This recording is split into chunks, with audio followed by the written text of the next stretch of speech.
you are the complete liar. I went ahead and went through his TikTok account, pulled up some of his videos because y'all, he is a oh yes, you heard me. No! Yo, are you for real right now? Oh my God. Oh my God. Oh, what? No. Are you, oh my God, be for real, dude.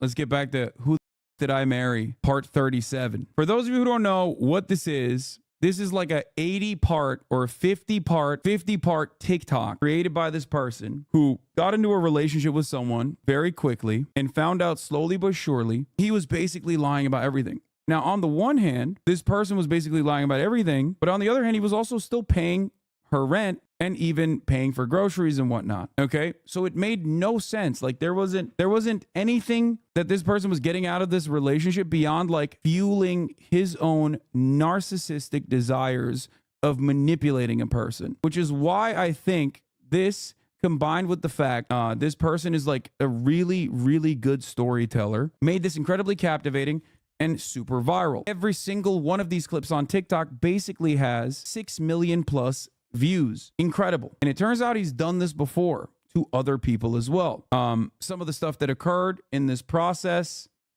like he claimed that he was going to buy a house. He never did. We'll do this TikTok recap that's 6 minutes long, just so you can develop a better understanding of the situation. Summarizing all 50 parts of the Risa Tisa Who the F Did I Marry videos in one singular part, let's flow. Risa Tisa and her ex-husband, who she calls Legion, met in March 2020, right before COVID, on 2 different dating apps, which was the first red flag. One was his real name, one was a nickname. They hung out a ton, and when COVID hit, they decided to quarantine at her house, which she agreed was a little fast. Not long after, she gets pregnant, they decide they need to get married. During all of this, they decide they want to buy a house. He can't show proof of funds. Unfortunately, she miscarries the child, and he doesn't even go with her to the surgery and says he has an important meeting for work. Allegedly, at this time, he works as a VP for a condiment company and leaves the house at 6:15 a.m. every morning and comes home at 3:34 p.m. Eventually, they continue the house search and she wants to see his accounts. He shows her a Chase savings account and a Chase checking account where he has money in it, but says he also— We're not watching spoilers. I'm going to pause it at the point that we get to that we're at currently. I'm using this as a recap. Has money from playing arena football in a U.S. bank account and an offshore account. Next on the list of things that started giving her pause was a car. She wants this dark blue BMW with cognac interior. He doesn't end up getting it for her, but he does buy a BMW, which he says is his work car that he keeps at some random building that he says the condiment company owns. Some other sketchy stuff happens. They get married January 2021. 2 weeks later, flips his vibe. Starts acting weird, accusing her of cheating, makes this some story that her ex showed up in a Dodge Charger at their house, but she confirms it's a lie because they have a Ring camera. But he does little things to keep her around, like printing out an itinerary for a trip on her dream vacation to London with flights and all that jazz. They try to get another house, third time, with a different realtor, this girl named Amber, and basically they pause it because he can't show the proof of funds, and this woman, Amber, basically gives her like this aha moment where she's like, you can either buy the house with him or I got you if you want to do it by yourself. And she's like— And also, even before Amber, the pastor and the pastor's wife, because they go to marriage counseling, when she catches him being indecent and like sexting other women, they go to marriage counseling, which I didn't even know pastors did. And the pastor and the pastor's wife look at the situation and go, damn, like even the pastor's wife is like, yo, this dude is a bum. Okay. This dude is not good for you. Even in that circumstance, like pastor, for the most part, like marriage counseling in the church, instead of like a licensed professional, is going to be, don't do this. Wait, what? Why? Marriage counseling in a church is obviously done for one reason, and it is to maintain the marriage, right? I suspect, I don't have data for this, but I assume that that's the major difference, like between a pastor giving you the counseling versus a therapist giving you the counseling. A therapist will most likely tell you, yeah, this is a toxic relationship. A pastor will probably be a little bit more reluctant to do so. And yet, even in this situation, the pastor's wife was like, nope, not happening. Now, obviously, some of the jokes that we made is that the guy's 6'4", so obviously a lot of red flags were avoided, kind of, yes, but the pastor's wife was 6'6", it seems, and she was able to see through it, even though the victim in this circumstance was unable to until it was far too late. Like, by myself is probably a better idea. Tons of other small things that happen but are important. They do marriage counseling with a pastor, but she also like catches him doing Facebook Messenger with other women that he of course talks himself out of, but he moves into the guest room. She decides to pursue a new job opportunity and needs to put his social security number on the application. The one he begrudgingly gives her is basically different than the one that's on their marriage license. She looks at both. One has no records. One is completely different than what he said he did, which was live in California and have an ex-wife there. Through all this, he gets his knee injury at work, never gets it checked out. It turns into this debilitating injury where he's basically bedridden, and he just brushes it off and says it's like an old football injury. One day he calls her and says the stepdaughter from his California marriage had passed away and they need to give $2,000 towards a funeral. Of course, she says yes, she's human. She does some more sleuthing and finds out basically that this California marriage actually happened in Georgia, and he basically lied about the whole story, and she was the one who divorced him, and he couldn't even pay for the divorce fees. Finds the ex's phone number, ends up calling her, and basically the ex is like, if you're calling me, I know it's bad. Don't believe the thing he says. Everything he is a lie. They have a good conversation. She keeps most of it to herself. Continuing her sleuthing, she finds his mom's obituary where she learns two more things. One, he has another ex-wife that he never talked about. And two, the two sisters he claims to have don't exist. In the midst of this, he changes jobs. And a fake brother, too. Turns out he has a twin and also another brother, and that's it.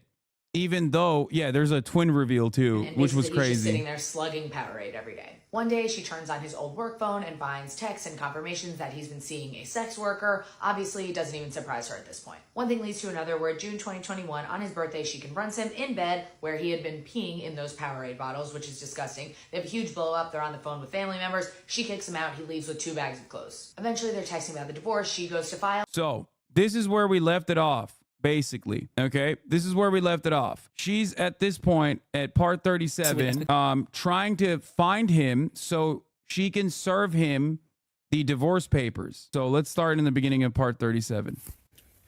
Part 37, who did I marry? So at this point in time, I have filed for divorce. I paid for the filing fee. I'm representing myself. Locked in. And it should be an uncontested divorce. During this time, Legion had driven to Philly, lied to his family, and said I had cheated on him. That he caught me, and that the guy I cheated on him with was a law enforcement officer who used his gun to threaten him to get out the house. What is this, by the way? This is the full clip with the context if you end up responding to those clip chimps? No. Anyway, let's get to service type shit. None of that was true. But like if you... At some point while he was in Philly, he ran out of options in terms of where he could stay. Family members did not want him to stay with them. Apparently, a lot of bridges were burned, according to the female cousin I had talked to on the phone. So he left Philly and went to Augusta. Yes, what you were hearing is correct. He drove from Georgia to Philly, stayed in Philly for about 3-4 days, left Philly, drove back to Georgia, went to Augusta. Keep in mind, if you have lost your notes at this point, he was raised in Philly and did high school in Augusta before he went to California. So he has family in Augusta. So at this point, he's on his way to Augusta to stay with a new set of people. The reason why this is important is because what I have is a divorce settlement Apparently, agreement. Dixerto posted it and deleted it. Divorce settlement agreement has to be signed by the two of us, where we are basically telling the court, look, this is what he's keeping, this is what I'm keeping. I need his signature. Let me repeat that. I need his signature because I wanted a very quick and painless divorce, as much as it could be. So by this time, this is now around June 25th. So around June 25th, he's now in Augusta. He had left the house June 17th. So between June 17th and June 24th is the trip to Philly, then leaving Philly, coming to Augusta. My aunt and my little cousin get in the car with me, and I drive to Augusta with a rag on my head, some sweatpants, and a tank top because it's July, so it's hot. But we ride to Augusta. I had spoken to him. I had said, I just need you to sign this piece of paper. And he was like, I'll get to it when I get to it. No. We're going to get to it as quickly as possible. So that means I got to drive to Augusta, coming to Augusta. My aunt and my little cousin get in the car with me, and I drive to Augusta with a rag on my head, some sweatpants, and a tank top because it's July, so it's hot. But we ride to Augusta. I had spoken to him. I had said, I just need you to sign this piece of paper. And he was like, I'll get to it when I get to it. No. We're going to get to it as quickly as possible. So that means I got to drive to Augusta tomorrow morning at 7 o'clock. I'm going to do that because I need that signature. I ain't telling this. This was my attitude. Sure enough, went ahead, drove down there. I met him at the UPS store in Augusta. It's in the same Kroger shopping center. They had a notary there because I needed the papers to be notarized. So he pulls up. It's only been a week since I last saw him. It has been months since my aunt saw him. Okay.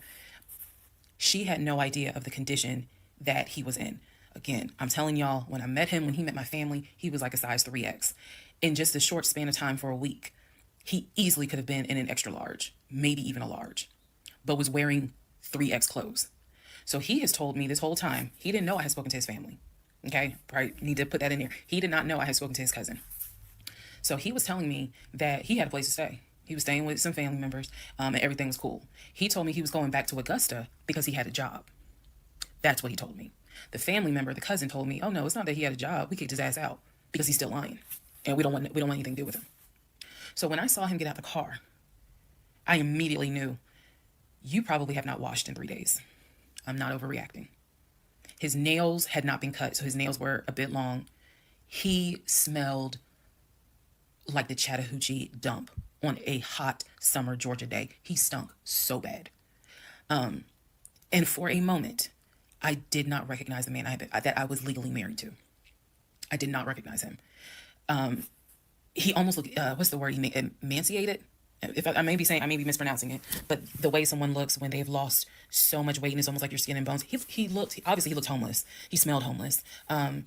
And my heart just kind of broke. It kind of did. I'll be honest, it kind of broke. It did not break enough for me to not get that signature though. So when he walked into the UPS store, you clearly could see that some of the people were like, let me get away from him. Me, I just was like, okay, so I just need you to sign right here, and I just need you to sign right there. Okay, and then a woman named Lauren came over and notarized the papers, and then we were done because he signed the divorce agreement. He didn't even read it. The reason why I'm pointing that out is because he didn't read the part where what's left in the house now belongs to me, where he took technically what he was going to take. Everything else in that home belongs to me. Remember, I told y'all he had left all his Invicta watches. He had left all his WWE championship belts. Not the Invicta watches. Oh no. A lot of his clothes, his Cole Haans. He had left all that stuff. He never even read the divorce agreement. So he signed it. I signed it. Lauren notarized it. We leave the store, and I said, "Have you eaten?" And he was like, "Yeah, I ate. It's just my knee." So again, he's talking about the knee, but if you saw him, you would know there's way more to it than the knee. So I said to him, look, since you met me here, let me give you some money so you can get you some chicken nuggets. Yeah, that's what I said. You can get you some chicken nuggets. So I believe I gave him like $5 or $6. Go get you some chicken. I think I zelled it to him, actually. Just go get you some food. Then because where he parked was not far. It was like, okay, I'm parked here. He's parked in front of me in the other row. So there's that aisle that you can drive down. So I walked him to the car, and I saw the condition of the inside of the car. And that's when I knew he's been living in his car. He's been living in his car. So clearly I no longer had a question of, so where's this offshore account? Where's the U.S. bank savings account? Where's the checking account? Didn't have that question anymore, because if you had money, you wouldn't be living in your car. You would not be in the same clothes that you were in when you left my house on June 17th. And this is now June 25th. So he was like, I'm gonna be all right. I'm about to start a new job. I'm gonna be cool. I got a family member I can stay with. Everything's gonna be okay. All right. I said, I will let you know when the divorce is granted. I said, I will send you a copy of the divorce decree. And he was like, okay. He said, well, how long do you think that's gonna take? I said, I'm not sure. I thought I had to wait 30 days before I could file the divorce agreement settlement form, and then the judge would grant it in 30 days. So basically, this is like June 25th. I'm looking at the end of August that it would take for the divorce to be granted, assuming there were no hiccups, assuming he didn't decide he was gonna pull a fast one.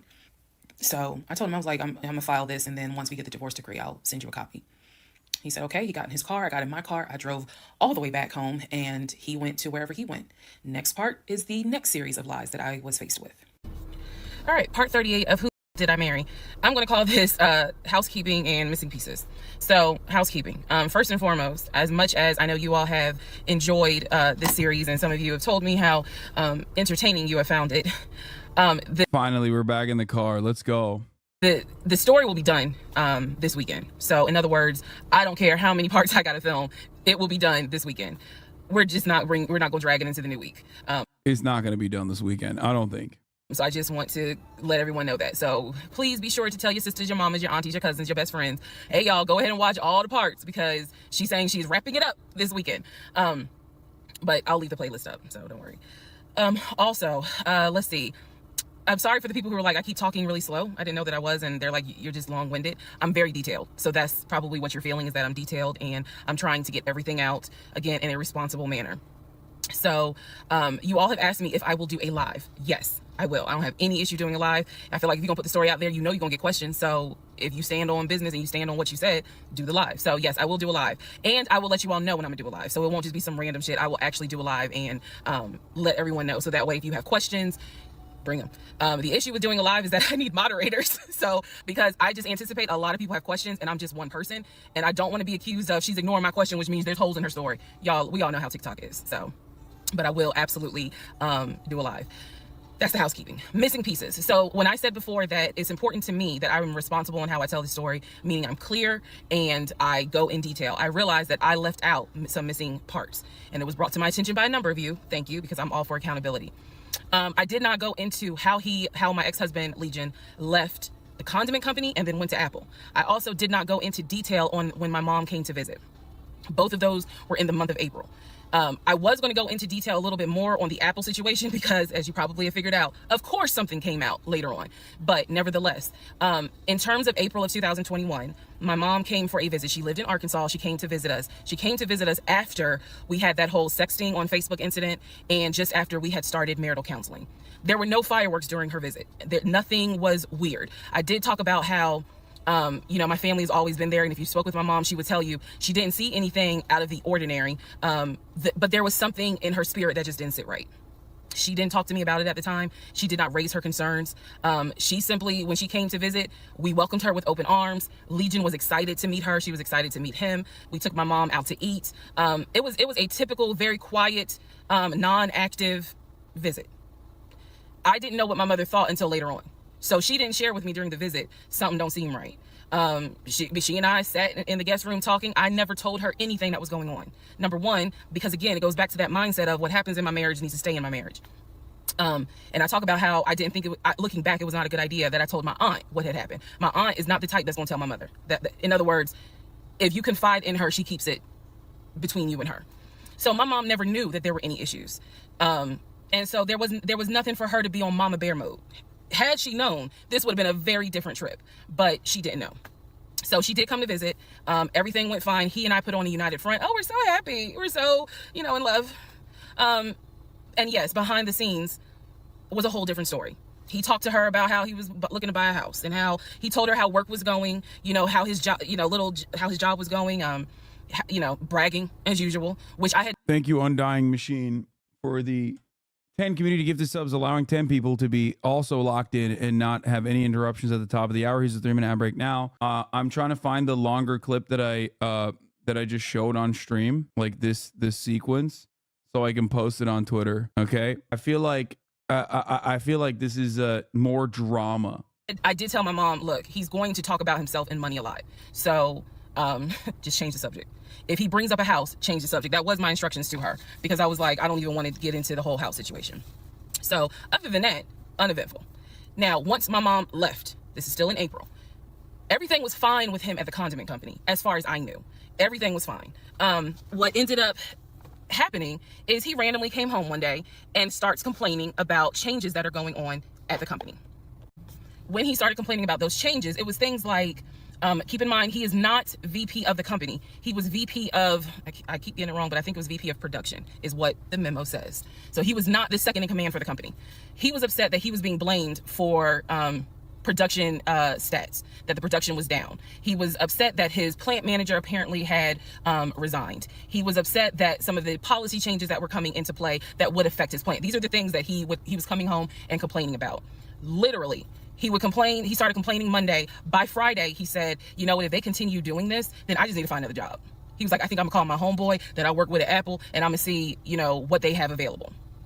Yes, there were red flags going up. Of course there were. At this point, we're not even dealing with United Nations of red flags. We are dealing with the Olympics. We are dealing with the parade of all nations. Everybody got a red flag. So when he said that, I was kind of like, okay, because I had become numb to all the antics that he did. I was numb to it. So he literally said, I think I'm gonna call my homeboy and I'm gonna see what's at Apple. My response to him was, well, what about your salary?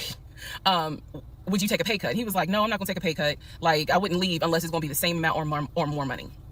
Y'all, the next week, last week of April, I'm at work, minding my own business. He calls me and tells me, I've decided to resign. You what? I've decided to resign. Don't worry. Don't get all crazy. I had talked to my homeboy. There is a position at Apple and I'm on my way there now to go and meet him so that I can get some information on the position. Resign from Big We're Mustard. married. So what I said to him was, well, will you get all this in writing? His words to me were, of course I'm gonna get it in writing. I'm not stupid. You know what? I don't even want to talk to you no more. Click. That's the end of April. So that is how I was introduced to this Apple job. Again, if you stick with the series, you will find out exactly what happened. But that's how I was introduced to the Apple job. It literally was in a span of within 2 weeks. And he resigned from the condiment company and immediately said, I'm going to move over to Apple. Just wanted to clarify that. So, oh my God, we're chat. I know we had some drama and shit. Wait, where are they? Are they here? Okay, never mind. They're coming in a second. We will continue on. Part 39, who the fuck did I marry? Everything you're going to hear probably in this part and the next part, all of this happens in the month of July, 2021. Divorce has been filed. It was filed the end of June. I got his signature on the divorce settlement agreement. I thought that I had to wait 30 days before I could actually file that with the court. And so this is kind of in the limbo period because I'm still within those 30 days. So he left a book bag at the house, book bag that had all kind of paperwork in there. Inside the book bag, this is the paperwork that I found. Number one, I found a packet from the condiment company where it showed his 401k contributions. It also stated in there that he had been terminated. So he was terminated from the condiment company according to the paperwork in the packet that I saw in the book bag that he left at my house.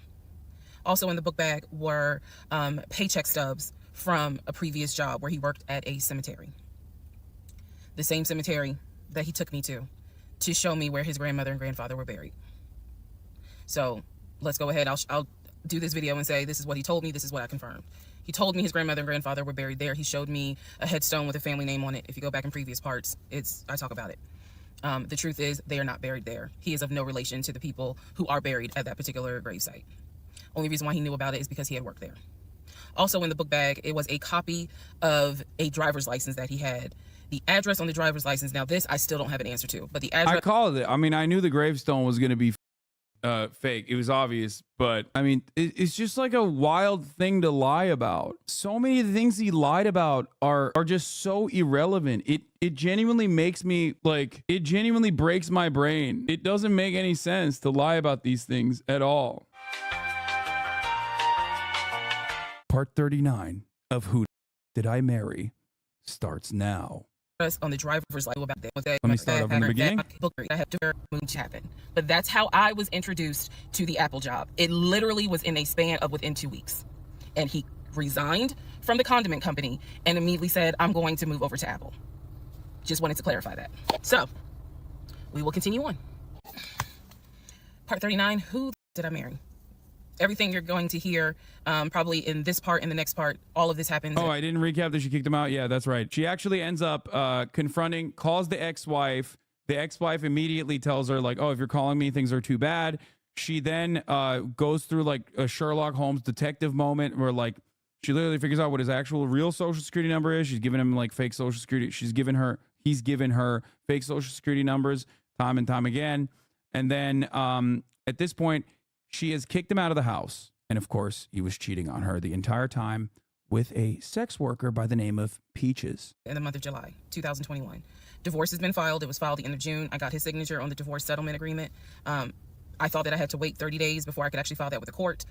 And so this is kind of in the limbo period because I'm still within those 30 days. So he left a book bag at the house, book bag that had all kind of paperwork in there. I have to pee. Inside the book bag, this is the paperwork that I found. Number one, I found a packet from the condiment company where it showed his 401k contributions. It also stated in there that he had been terminated. So he was terminated from the condiment company according to the paperwork in the packet that I saw in the book bag that he left at my house.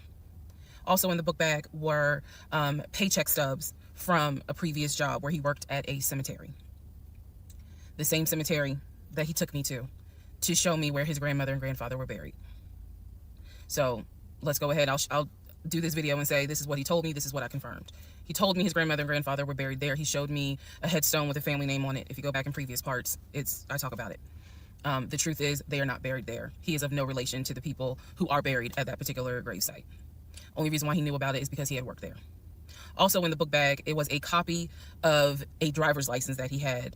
The address on the driver's license, now this I still don't have an answer to, but the address on the driver's license was the same address as the cemetery because I looked it up on Google. Also in the book, a copy of a driver's license that he had.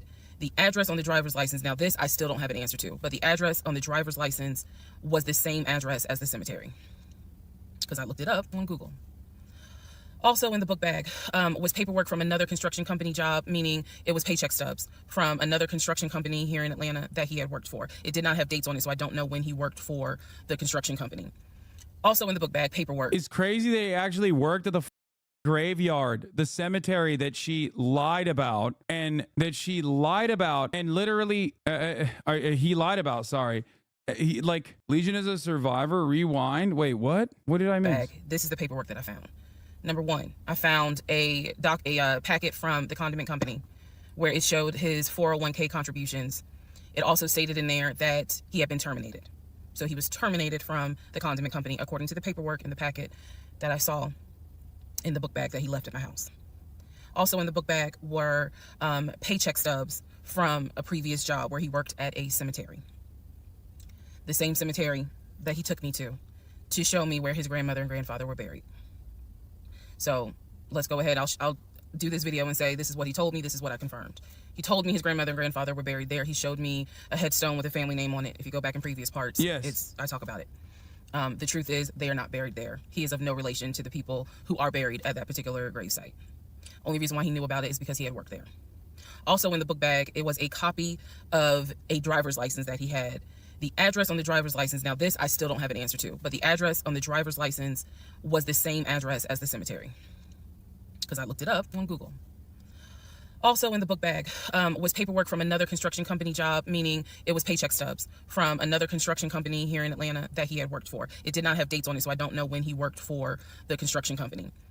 Also in the book bag, paperwork was unemployment paperwork. So it looked like he had been receiving unemployment just before I met him. I met him in March. It looked like he had been receiving unemployment January and February. So once again, let's confirm. He did not work for the condiment company for 6 to 7 years.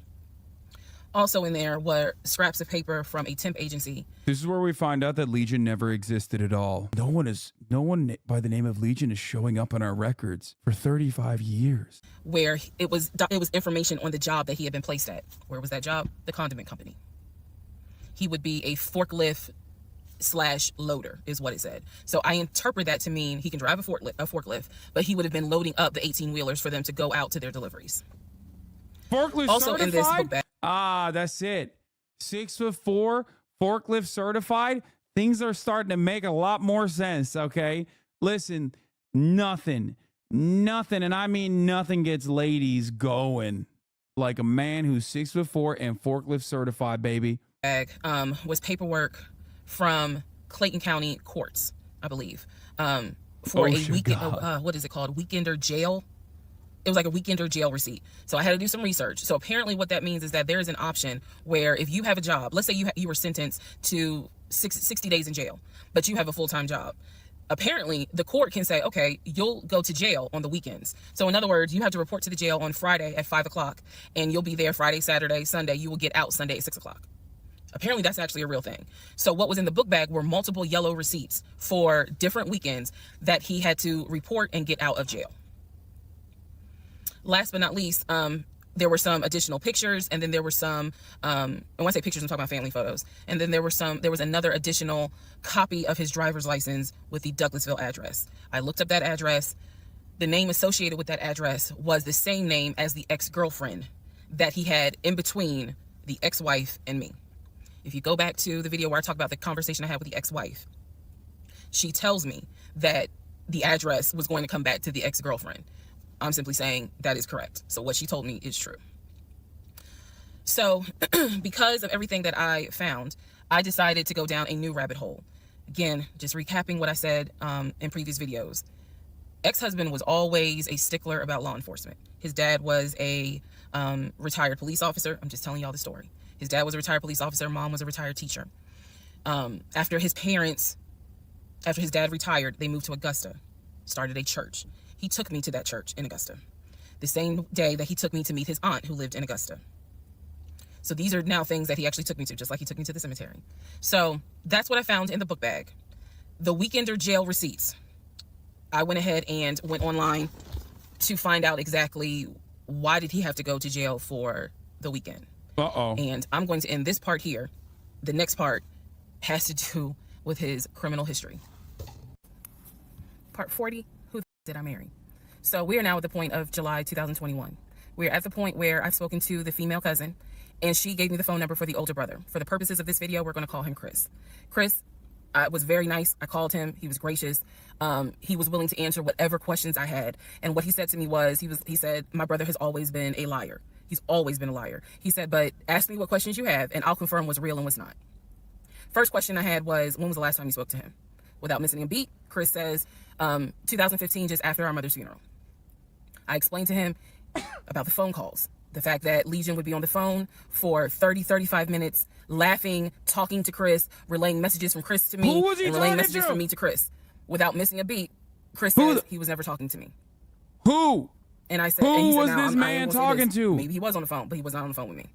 He said, because he knows that if I ever see him, I'm gonna whoop his ass. And I'm laughing because obviously Legion loves to say I'm gonna whoop somebody's ass. So for the people who are confused, like, wait, what does this mean about the phone calls? What this means is every single time that my ex-husband was on the phone, holding his phone like this, talking, laughing, cracking jokes. Hey, my wife said that, you know, we could go later on this evening and all this other stuff. Every time they were doing things like that, every time he was having a phone call or conversation that he claims to be with Chris, no one is on the phone. No one's on the phone. That is what that means. No, he had to have been talking to someone. Like, this is the part I don't understand, because like there has to be like some voice, like you can hear like the like on the other side, you know what I mean? Even if you're standing near them, because like how for this long you're living with this man.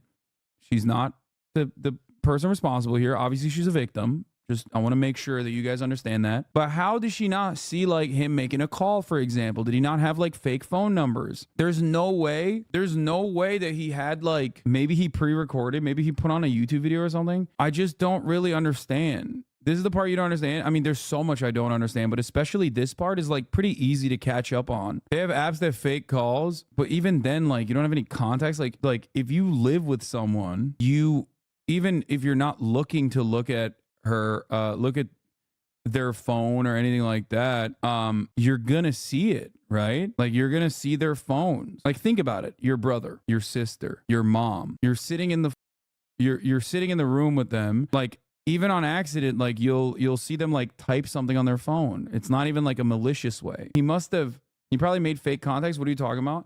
No, I know. And then there's the second part of this though, because you will also hear like some feedback. So I'm on the phone with Chris. My mind is spinning. It is blowing up like a volcano. I mean, I'm going crazy. I'm going crazy because what this means is that for the past 4 or 5 months, every morning that he's having a phone call with his brother Chris, I am now understanding in real time that phone call was completely fake. So Chris tells me maybe he was talking to somebody else, but it wasn't me. He said the only family member that Legion actually talks to is the twin. And that's only because for some reason, I guess it's their twins, he helps him out when he needs it. Legion only calls the twin when he needs money. And the twin, according to Chris, now this is the part that might blow some minds. The twin brother, the one that is older by 20 minutes, is VP of his company, is married, drives a luxury car, and lives in like a 4 or 5 bedroom house in Nashville. So Chris is saying to me, he was like, it sounds like he took the identity of the twin and was trying to act like that's his life. And it's not. He was like, that nigga ain't never had no money, ain't never kept a job a long period of time. And he was like, and you're telling me that he claims he's VP of a company? This is actually the prestige. Yo, this is crazy, dog. That's crazy. I mean, I guess it makes more sense that way. That way he can like pretend. And so he was like, did you ever see anything? Did you ever meet people? Like Chris, I respect the fact that he was asking me the same questions y'all are asking me. Did you ever meet any family members? And I told him. I said, I met your aunt. Well, what aunt is that? I told him her name. He said, that ain't our damn aunt. I don't know if y'all have ever dealt with people from Philly. So he was just loud. He was like, that ain't our aunt. He said, that is our mother's best friend. And I don't trust that hoe. I'm sorry. It's the way he said it that it makes me laugh. Anyway, he's like, I don't trust her. I don't trust her at all. She is not our aunt. She was our mother's best friend when our mother was living in Augusta. She's not our aunt. So then I explained to him about the other brothers. The brothers, remember, there were 2 half brothers from his dad. One lived in Baltimore, one lived in Augusta. Chris is on the phone saying, I don't know who them niggas are. They ain't related to us. He said, our dad never had other kids. He was like, so you mean to tell me this nigga going around telling people that our dad had kids on our mom? And I said to him, well, the way he actually put it is that the 2 brothers came before y'all. He was like, hell no. No. So And then I explained to him about the sisters. He was like, who the hell is Shantae? And I was like, Shantae, again, I'm just telling you what I was told. Shantae is a sister that lives in Douglasville, married with 2 kids. He was like, no, we don't have a sister. Come on. The question we all have at this point is, did the twin go to SDSU and play arena football? If this does not get cleared up, I'm going to have to literally figure out who these people are and contact them personally. I have to know. Did the twin play arena football or not? It has to. I can't be the only one who cares about this. Like, I can't be the only person who's like genuinely trying to find this out. It would be such a specific lie if not. I mean, yeah, where the would you get arena football from anyway? Did the twin invest the $12K? At this point, are the Invicta watches real? No. Listen. As we established earlier on the stream, you absolutely can buy Invicta watches with a forklift certified construction salary. Okay, we know that that's real because the watches are, I said pauper watches. I feel like getting a fake Invicta watch is like getting a fake Hanes brand t-shirt. It costs almost the same, dog. It costs almost the same to buy the fake one or the real one. Told him about Kim. He was like, Kim's not our sister, she's a cousin. And he said to me, and I know she ain't talked to him in forever in 2 days. He said, so the only people who are his family members is Chris and the twin. He's like, we got some cousins up here. I told him about Junebug. I told him about the uncle. I told him about the grandmother. And he's just sitting back like, oh my God. He was like, I realize that every relationship my brother gets in, he gets worse. And it sounds like he is actually worse than what he was in the last relationship. And I thought he was talking about the ex-wife that I had spoken to. No, he had no idea there was another wife. Because again, he hasn't spoken to him since 2015. So he was like, the best thing I can say to you is this. He said, thank God you ain't have kids with him. He said, get your divorce and forget you ever met this man. And he was like, and I know how that sounds because he's my brother. He said, but if I didn't have to claim him, I wouldn't. And I said to him something that I should have probably said in this whole TikTok series. This is not someone that you forget. This is not a situation that, man, I don't even remember him. No. What I don't remember is the version of myself before I met him, because nothing so far has turned out to be true. The only thing that Chris was able to tell me is true is that, number one, yes, there is a brother in Philly, him. Yes, there is a brother in Nashville, the twin. Yes, both parents are deceased. That is what I was told from the beginning. Those pieces of information are true. The grandmother did die in 2008. He was like, no, she didn't. She definitely didn't die in 2020. I told him how I found the obituary. And so he was like, and the uncle, he said, which uncle is he talking about? Because if you guys remember, back in one of the parts, I talk about where he said his uncle was giving him advice on why he should not open up his savings account to let me see it. He would not let me see it. And so I'm telling Chris about the uncle, and he was like, that uncle been dead for years. I told him about Junebug. He said, Junebug been dead for years. And I said, Chris, he was having conversations with Junebug on the phone in front of me. He was like, it wasn't Junebug. He said, it sounds like my brother was making up the conversations. He said he definitely was making up the conversations with me. He said, hell no, I ain't gonna be on the phone at 6 o'clock in the morning. So the conversation with Chris solidified that this is the actual family tree. And no, there were never any conversations with his brother every morning when I was getting ready to go to work. They had never talked. On to the next part. Part 41, who the fuck did I marry?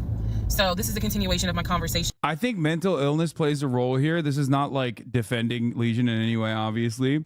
But I don't think you can lie this much unless you have like severe mental illness. Like this convincingly and this good.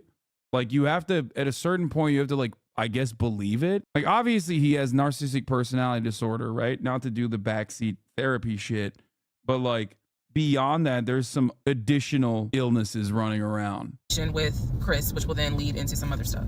So Chris has confirmed that he has not spoken to Legion since 2015. So now we know that the phone calls that Legion was having every morning on the phone with Chris when we were, getting ready to go to work, the phone calls were fake. I demonstrated in the last video how I think how he was doing those phone calls, because he would relay messages from me to whoever was on the phone. So Chris and I also then talked about their parents. So if you remember in the beginning, I told you from the get-go, this man was, very respectful of law enforcement because his dad was a retired Philadelphia police officer. The mom was a retired teacher. And so he had the utmost respect for law enforcement. That's what he used to always say. Because, again, there's a lot that he lied about. So I'm trying to only highlight the big things because truthfully, it got to a point where when he would say that as a VP in his company, he had a meeting with the local sheriff. Child, we know that's a lie, so I don't even need to go into detail about that because, again, why? So I told Chris what Legion said about their dad being a retired police officer, and I was explaining how he said the mom was a retired teacher. So Chris listened, again, very gracious, very nice guy. He listened, and he was like, so are you ready for me to tell you what's true and what's not? And at this point, I was already convinced I was going to be drinking heavily that night after this phone call, so I was like, go ahead. All right, so here's what Legion said. Legion said, my dad was a retired police officer with Philadelphia PD. When he retired, he and my mom moved to Augusta. I was there for high school, and they started a church. He took me to that church in Augusta and showed me where the church that they started. The truth. Dad, according to Chris, their dad was nowhere near the church. That man ain't go to church on Easter. He ain't go to church on Christmas. He was like, my dad he ain't stepped foot in the church since the day he got married. That was the last time he went to church. He didn't have nothing to do with church. He said that their father was the furthest thing from a pastor. And he was like, I love my dad, but that man drank, smoked, and he was not a pastor. The mom was not a retired teacher. She did substitute teach at one point, but she was not a retired teacher. The dad was a truck driver. And not only was the dad a truck driver, at one point, he was a correctional officer. And so I said to Chris, I was like, yeah, I said, I had no idea, of course. I had no idea. So now we know the truth. The dad was never in law enforcement. And I'm not knocking correction officers. I want to make very clear because I know that sometimes people that work in law enforcement feel like, look, when I'm out there patrolling, that is not the same as being a correction officer. And correction Put the hands on the wheel, please. What are you doing? I can't be the only one who's a little bit worried about that. Please put your hands on the wheel, ma'am. Officers may feel the same, so I just want to give the distinction between the two. So the dad at one point was a correction officer. However, his primary career was a truck driver. And so the dad would do long hauls. So Chris is explaining, no, he was like, now that's funny. He said, if you knew our dad, you would understand how funny that is to even insinuate that he was a pastor. And so I told him about the church that we went to. He was like, oh, okay. So he took you to a church in Augusta and told you that was our parents' church. He was like, now our mom used to go to church, every now and then. But he said, our dad ain't been to church since the day he married mom. So the church that Legion took me to and said that his parents started that church, that was not true. So he just took me on a field trip for nothing, basically. So that's these are the parts that are like the craziest because it makes no sense to do this. You did not have to under any circumstance like take her to the graveyard to be like, these are my grandparents. Like he's setting up additional lies specifically for no other reason than to then continue lying to her. It makes no sense. It's world building, but like why? Like you can do it without doing all that, right? So I told him about the weekend because I did tell Chris where I worked. And that is when Chris said to me, because at the time I worked in a law enforcement agency. And he said to me, now how does that work? He said, because Legion, he done been in trouble a few times. And I was like, what do you mean? Because I had not yet gone online into the court system to see what type of trouble he's been in. And so he explained to me, he was like, just run his criminal history and you'll see it for yourself. He said, because I don't know all the charges, but run his criminal history. I said, okay. He gave me some homework. I'll run his criminal history. So again, he cleared up a lot of stuff in regards to the family dynamics. He did explain to me that, yes, he does have a daughter. He and his ex-wife are divorced. And I said, well, Legion would talk about the niece, meaning Chris's daughter, and would send her stuff for her birthday. And he was like, he said, I'm almost positive my brother never sent anything for my daughter's birthday. And I explained to him, I said, isn't your daughter's name Egypt? He said, no. Who the hell is Egypt? And I said, I was told that was your daughter's name. That's the reason why I'm saying the name on here, because obviously we're about to confirm that's not the daughter. So I said, I was told that's your daughter's name. I said, I went with him to Rack Room Shoes and bought shoes for what I was told was your daughter. And she lived in St. Louis with your ex-wife. He said, no. He said, my daughter and my ex-wife do not live in St. Louis. He said, I don't know who Egypt is. He was like, are you sure it wasn't for a woman? And I said, well, it was kids' shoes. And he was like, no. He said, and I told him, I said, I went to the UPS store, I mailed it, and they printed the label with the girl's name on it. And I'm thinking this whole time, it's Legion's niece. Chris is like, I don't know who that is. That's not even the name of one of our cousins. So I have no idea, ladies and gentlemen, who my ex-husband was buying girl shoes for and had me sending them telling me it's for his niece. Oh. I have no idea. So Chris is like, yeah, he finally said to me the same thing the ex-wife said, which is pretty much whatever he told you is a lie. And I'm being honest with you guys. It is very hard to comprehend that everything is a lie. Like, there has to be something that's true. I'm like, how is he paying? If he wasn't working at the condiment company, or he got fired from the condiment company, how is he still paying the bills? Keep in mind, we never joined our accounts. He wanted to, but we never did, because he wouldn't show me the offshore, the savings account, which of course never existed. So I'm just trying to figure out, like, I know that I saw his checking account, I know that I saw his savings account, and he had money in there. Something had to be true. Something had to be true. And Chris was like, no. He said, it sounds like everything my brother said, everything that he told you was made up. He said, those phone calls were definitely made up. He said, I don't know who Egypt is. That's not any family member of ours. I don't know who Shantae is. We don't have a sister.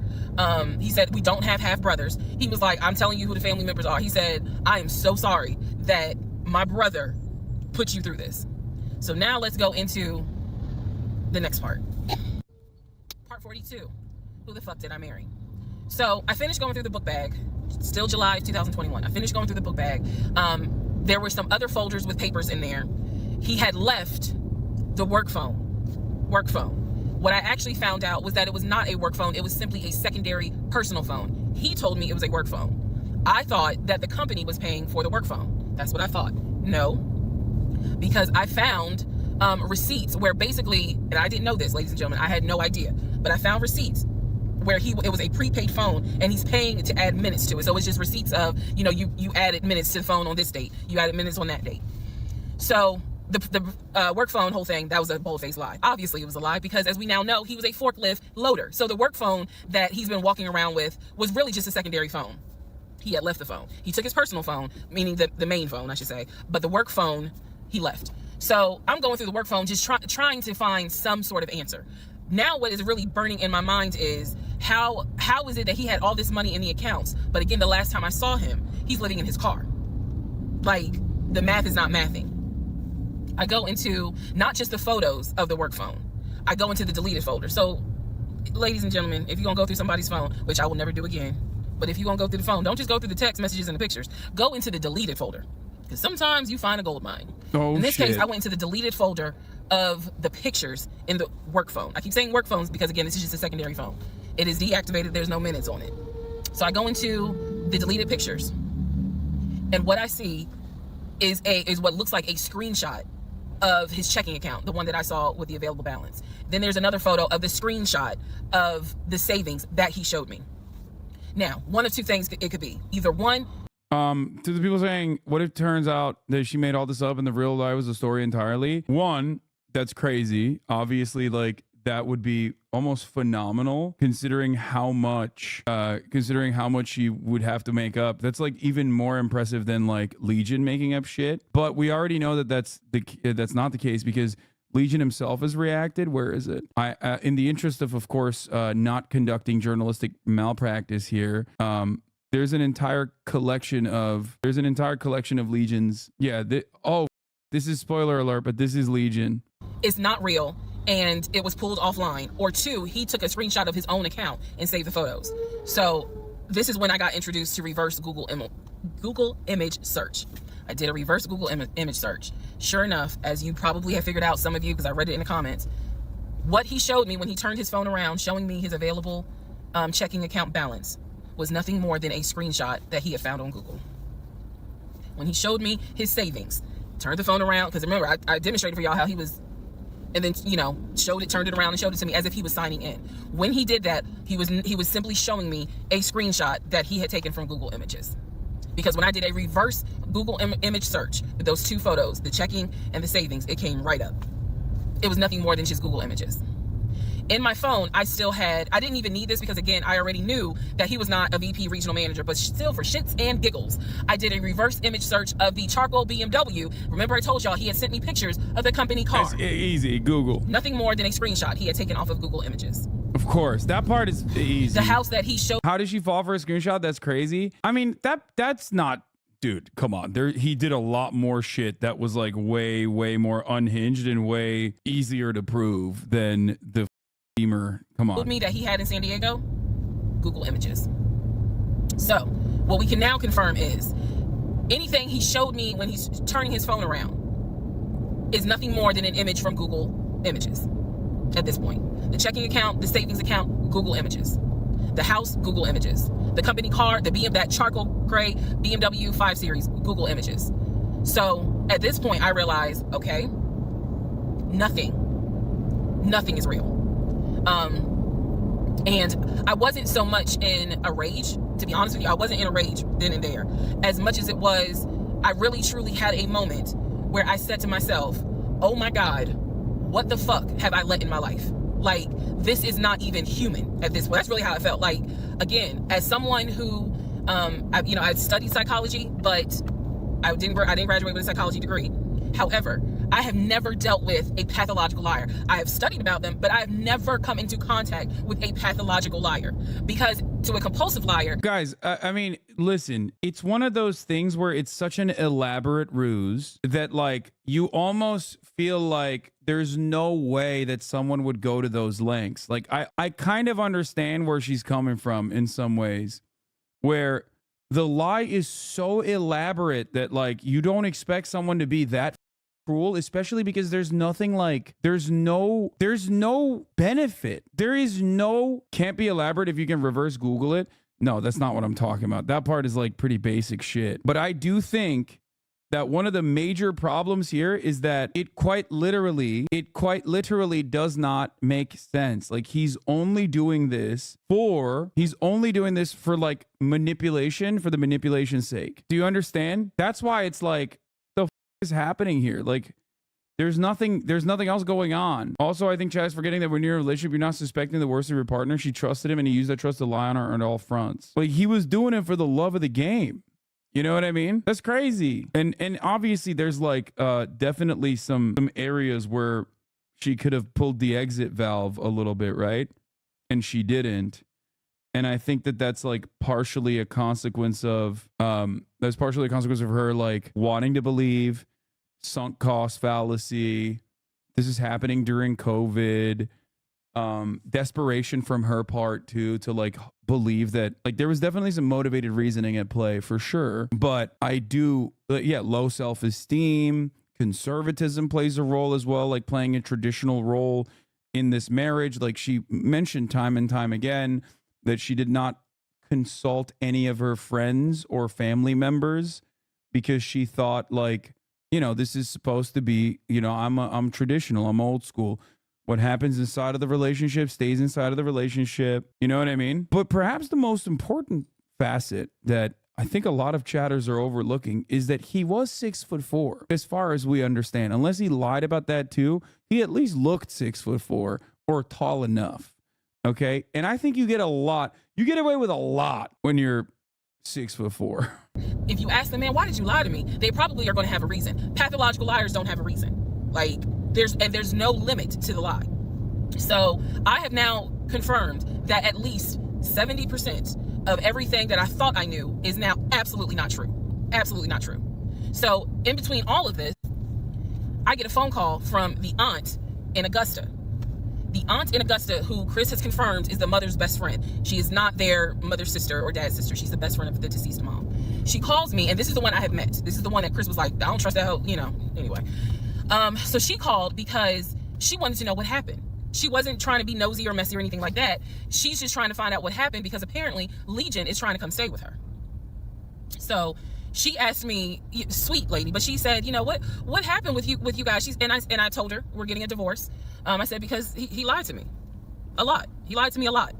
And so what breaks my heart about the conversation with her is that she said, so whatever happened to the baby? Mind you, we went to Augusta, told her I was pregnant. I thought he told her that I had a miscarriage. He didn't. He never told this woman I had a miscarriage. So she informs me, this is what she tells me. So now we're confirming something else. She tells me that on at least 5 times while I'm at work, Legion was driving to Augusta and telling her that he was going to visit the church of where the parents allegedly the church that the parents started. And I was like, what do you mean he went to Augusta? She said, I've seen him like 4 or 5 times. He's come down here. And each time I've asked him to bring the baby. And I said, what baby? And she said, the baby that y'all had. He told me that y'all had a baby boy.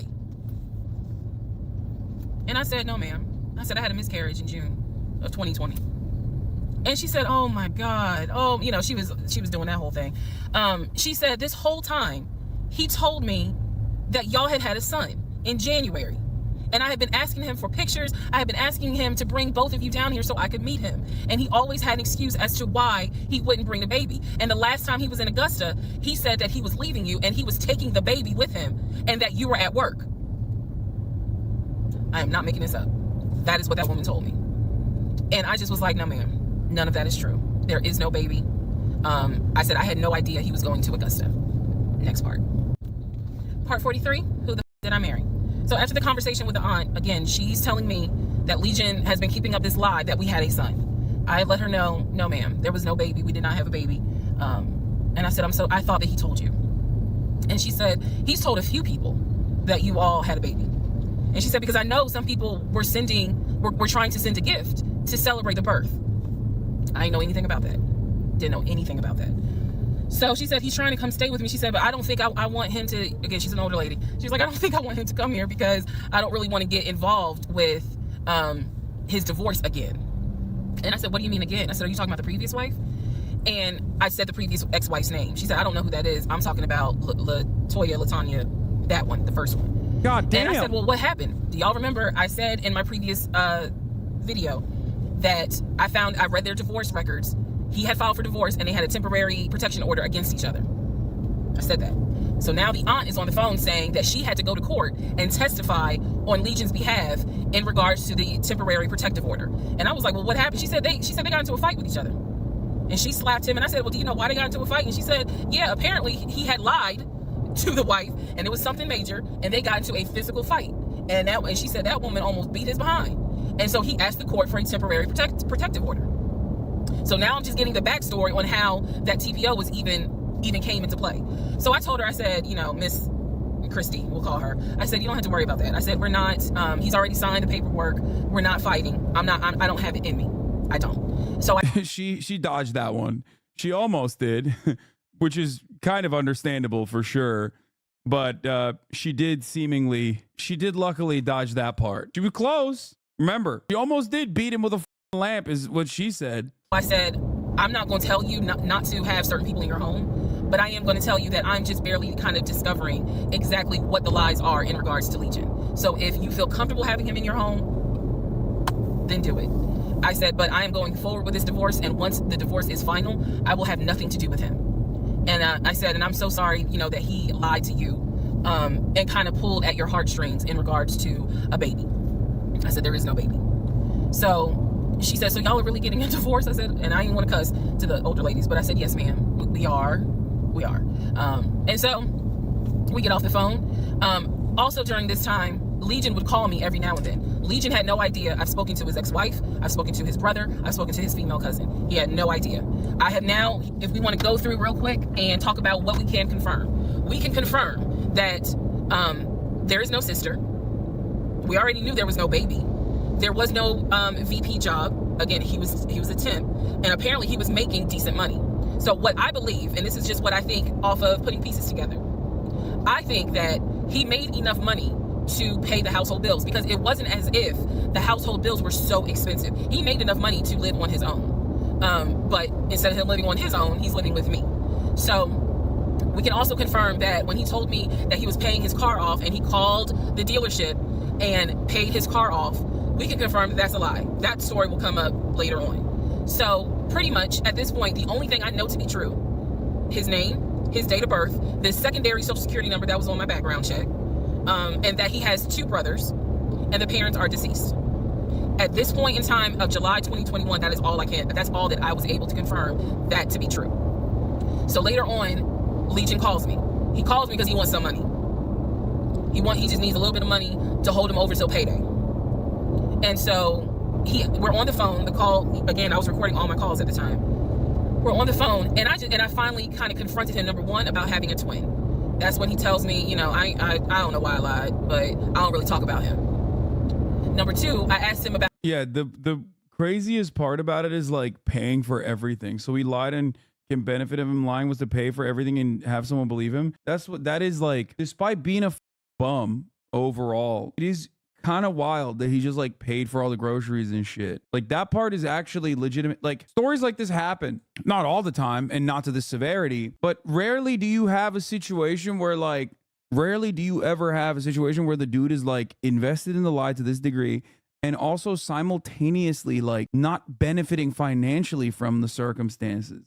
That's why I even was like, maybe he's gonna like assassinate her. Like maybe he's gonna like be dumb enough to try to like poison her after putting like a life insurance on her or some shit. You know what I mean? Secretly. Because like there's just like when you have a con man, he's got to have a con. The con man doesn't just stop and end at confidence. The confidence man usually has a con that he's running. I asked him, why did he get fired from the condiment company? My life is so funny. Story is watching a Turkish left-wing streamer dressed as a goth, watching a woman, first of all, emo, watching a woman talk about her ex-husband in her car. This is such a meta experience for me. And you know what? I'm totally in for it. Yep. That's the internet, baby. that he got fired because he had helped a truck driver and he was not supposed to. I know it's a lie. Y'all don't even have to tell me. I know it's a lie. Number 3, I asked him, why did you tell your aunt that we had a baby? He claims he never told her that and that she's old and she didn't know what she was talking about. So then I asked him if he was ever in trouble where he's been arrested. And he said, yeah, I've been arrested as a juvenile, but my father had my record expunged. I said, were you ever arrested as an adult? He said, no, I ain't never been arrested as an adult. I said, so you never went to weekend jail? He said, no, I don't even know what that is. So he doesn't know what weekend jail is. So that's his story. And so he was still standing by the lies he told me. So finally, I just asked him, and this is where let me just say it. I asked him, why the hell did you even marry me? Like, why? Why did you even marry me? Because you easily could have just stayed dating or been the boyfriend or just moved on with your life. Like, you didn't have to marry me. You didn't have to pull me into a marriage and make me think that this is what you wanted. This is what he said to me on that phone call. He said, I had to marry you. And I was like, no, you didn't. He said, yes, I did. He said, I knew full well from day one that there was no way you were going to stay my girlfriend for longer than a year. He said, I knew it. He said, I knew in order to keep you, I was going to have to marry you. Y'all, my jaw hit the ground. But I could like, not believe why? he said it. And he said it so matter of fact. And I was like, that was the most fucked up thing. I mean, it is honest, but like, I don't get it. Like, what do you get out of this manipulation? It makes no goddamn sense. It's like a serial killer. I talked about this before, but like, you know, when you hear about like serial killers who just like go out and like kill random people, and it's like terrifying because it's not like a passionate, it's not a murder of passion. Isn't that what it's called? Like, there's no motivation beyond just like a person who is just broken. Okay. And it makes no goddamn sense. It's like a crime of passion. Yes. It's not a crime of passion. It's just like, you're saying the housing crisis has gone too far, but like the dude was paying for the rent and the groceries. Like, he's broke too. It's not like he has a lot of money. He's like scrounging up pennies, like paying for all this shit specifically so he could game this woman all the time with the weirdest nonsense. You're falling for his lies? No, I'm not. If he spent all of this time, investment, and finances and everything else on like being a productive member of society or doing literally anything else, he probably, if he spent it on doing actual cons, you know what I mean? He's a confidence man. Do a con. You know what I mean? Steal some fucking banknotes. Steal money. Do something. It makes no sense. You'd be way better off. Yeah, at the end of the day, he's doing it for like a shared Netflix subscription. You know? Bro, if he did this, he could have, I feel like this level of energy and investment, he could have robbed the bank and gotten away with it. Okay? 44. Who the fuck am I marrying? The videos that you saw earlier were filmed earlier today. And yes, I'm aware. It was brought to my attention. I had to make a decision whether or not to finish, keep my word, or stop, disappear. I mean, disappear. Okay.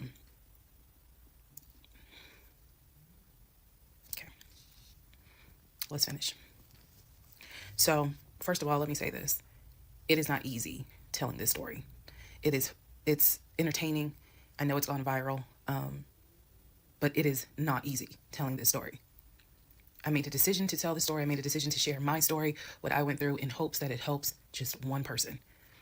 But I would be remiss if I didn't tell you all It is not easy telling this story, to relive it, to face certain things out loud that I had to face internally. Just want to say that. So I will push forward to finish, but today got to me. The toll of this got to me today. So I know that you all are like, we're waiting on the next part. We're waiting on the next part. I appreciate that. And I get it. Because if I was in those shoes, I would be waiting too and be like, where is it? So I understand that. But the toll was real today. All right. So with that being said, we are still in July of 2021. I had talked to the brother, Chris. I had talked to the aunt. I talked to all these people. And now was the time where I had saw the receipts for the weekend jail type thing. So I went ahead and did a search for his criminal history. I ran his criminal history. I did that on my own at home with my money. So this was not, I think someone had asked if I did anything with my job. No, I did not. I know better. So I ran a criminal history, or I paid for a criminal background report. For him to say that he appreciates law enforcement so much, it was obviously a lie, because the criminal history showed that he had been arrested for criminal trespassing. He had been arrested for like suspended license, suspended registration. But the big thing was impersonating an officer. If you don't know anything about impersonating an officer, it is a felony. Period. Damn, dude. My man is doing everything, bro. He's just, oh, dude, he probably did. That's probably the greatest. Oh my God. I wish I could have seen a legend at his peak. You know what I mean? This is like seeing Mozart when he's alive. Okay. Composing his greatest work. Like Legion playing the role of a police officer. I would love to see that. I bet he killed it. Okay. I'd love to see a legend in the field. Okay. Doing his greatest one yet. Point blank. As sure as Peachtree runs from Bankhead to Buckhead, it is a felony. So yeah, it's the Jordan flu game seeing of what court it was lies. in, I did another open records request for the incident report. I wanted to know exactly what the circumstances were, especially given the fact that I worked in law enforcement at the time. What were the circumstances as to how he was arrested for impersonating an officer? So I did an open records request. I got the incident report, and I'm tired of saying my jaw hit the floor. But on this one, my jaw hit the fucking floor. Oh my I respect God. law enforcement. Again, I was working in an agency with a lot of great men and women. Basically, what the incident report, I'm paraphrasing it because I don't have it sitting in front of me. Basically, what the incident report shows is that he pretended to be an officer using a badge. I later found out it was the badge that his dad had as a former correction officer. Same last name. So he was pretending to be a police officer at an apartment complex on the south side of Atlanta, and proceeded to tell people that he was an investigator and he was looking for drugs. He also proceeded to try to pat down someone, and then also proceeded to try to go into a woman's apartment and do a search. This is in the incident report. So naturally, the woman who he was trying to get into her apartment to do a search happened to either work with or worked at a local police department. So she just simply called her coworkers or called her homeboys or whatever. And so he was subsequently arrested and subsequently was charged and found guilty. That is what I found in his criminal record report. It is fair to note, had I known that he had a criminal history, we never would have even finished date number 1. Damn, dude, he would have gotten away with it too if it wasn't like an actual. Bro, this dude keeps trying to con like people that work with police departments and shit. You know what I mean? That's what he f***ed up on. Some things I'm just not going to get involved with if I know from the rip. So what does this mean? Again, we've been going over what's the lie, what can you confirm? I can confirm that there was no way that this man ever had a passport. To be fair, when you think about it, honestly, he probably did it. He just got caught this time around because he did it, like, even impersonating a police officer. I have no reason to believe that he wasn't doing it successfully, now that I think about it, and then like landed on the wrong one time and then got in trouble for it. You know what I mean? Like that's not the first time he did it. That was just the last time he was able to do it. You feel me? For it to take me to London. When he claimed that he was voting in the election, there's no way that he did, because he tried to tell me that he was still a registered voter in California. Okay, well that part is, you know, yeah. Wow, I can't believe he didn't vote. That he did it online. I knew it was a lie, but again, at this point in July, I'm able to confirm that, yeah, you never had a passport. You never voted. The small things that mean something to me, he never did it. He wasn't eligible to. So now I know that not only have you, yes, been arrested. Now, what happened as a juvenile, I don't care, but you have been arrested. You have done some sort of time. And now it explains why you knew your way around the county so well. If you go back to the previous videos, I had mentioned that I was wondering, how do you know your way around here? And the story was his sister used to live in this county, and he would come visit when he would fly in from California, when he would go see his parents in Augusta. That was the story. So that explains the criminal history. And I'm also going to take you guys back and remind you when I had to go in for my polygraph, and how the polygrapher had asked me, do you know anyone that is a convicted felon that you have relationships with, blah, blah, blah. And remember, I said to him, my husband and I are estranged. I honestly don't know. Fast forward to July, where I find out that, yes, in fact, on top of everything, I was married to a convicted felon. Oh, that's so cooked. Had no idea. No idea whatsoever. And it's nothing but the grace of God that I was honest with the polygrapher and telling him, look, I don't know what's in this man's background. To say that I have no idea who I married is an understatement. I guess it is a complete safe. understatement. It's fair to say, well, you Safe. only knew him for like 2.5 Technically, weeks she's before you right. quarantined with him. That's She didn't fair. lie. And I can understand that, and I take responsibility for that. But in the big scheme of things, I had no idea the creature that I was sleeping next to every night. No idea. All right, part 45, who the fuck did I marry? So we are now end of July, August timeframe. During this time, Legion basically disappeared. Remember, I'm still waiting on the final divorce decree to come up. I'm actually waiting for the 30 days to be up so I can file the divorce settlement form. So I'm waiting on those 30 days to be up. I'm playing nice with him. I'm being cordial. I have uncovered all kinds of stuff. But just in case he was going to act a fool, I was trying to be cordial. So I had spoken to him on like a Monday, and I was trying to get a hold of him for something. But I'm the one that initiated a phone call in the coming days. Never heard from him. Never heard from him at all. His phone was dead. It was going straight to voicemail. And I genuinely was worried. A few days turned into a week. By the time I hadn't heard from him in a week, because I knew he was not living anywhere but his car. I knew that. So this is what happened, y'all. I first reached out on Facebook. Remember, even though he has told me that he had all these siblings, we know he didn't have all these siblings. But remember, I told y'all I had met the brother in Augusta, and I had met the brother in Baltimore. These are people I've met. The brother in Baltimore I talked to on FaceTime. The brother in Augusta I've actually physically met, hugged, shake hands, all that. So I reached out on Facebook to people that I remember him talking about all the time. The friend Omar, the brother in Augusta, the brother in Baltimore, another cousin in Augusta. I was doing a search for these people's names, just like, hey, have you heard from Legion? The brother in Augusta told me, no, I haven't heard from him. I've been trying to reach him, but the phone's going straight to voicemail. I knew he was living in his car. So my brain was doing everything it could not to go on the deep end. I reached out on Facebook to the brother in Baltimore, and I said, hey, gave him my name, and I said, have you heard from Legion? Now, mind you, the brother in Baltimore and him have talked on speakerphone. I guess it's important that I make that distinction. They have talked on speakerphone. So I know that they have talked at least in 2020. So I said to him, again, according to Legion, they talk all the time, but I've heard them on the phone in 2020. So I said, have you talked to him?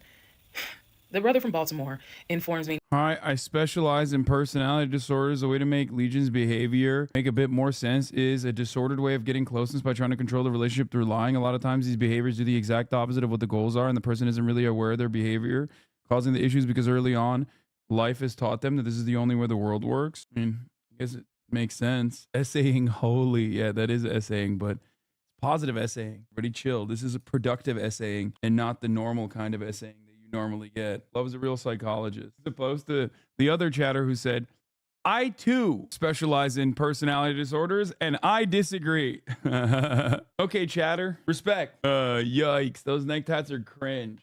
That's what your mom didn't say last night when she chimed in with the haven't you people ever heard of closing a goddamn door? No. Can I join in on this threesome? Is what she said. And we had a threesome. We're in a throuple now. I'm your father. I'm your emo father. And you're now grounded. Imagine I roll up as your new stepdad. I'm like, you're grounded, son. Don't touch my guy liner. That's why I grounded you. No, I ain't talked to him. He owes me money. So I ain't got nothing to say to him. And I said, wait a second. Like, he was telling me that y'all are brothers. He was like, man, he's like a brother. But I don't fuck with it. I don't fuck with him because he owes me money. So they had not spoken. This is now July 2021. They had not spoken in well over 6 months. So all the phone calls, this is what it means, guys. All the phone calls that he had with the brother in Baltimore in 2021 were not real. Then I reached out to the Omar guy. And I remember the story was that he and him known each other's years since California, worked together at the condiment company. I reached out to Omar and said, have you heard from Legion by any chance? Explained who I was.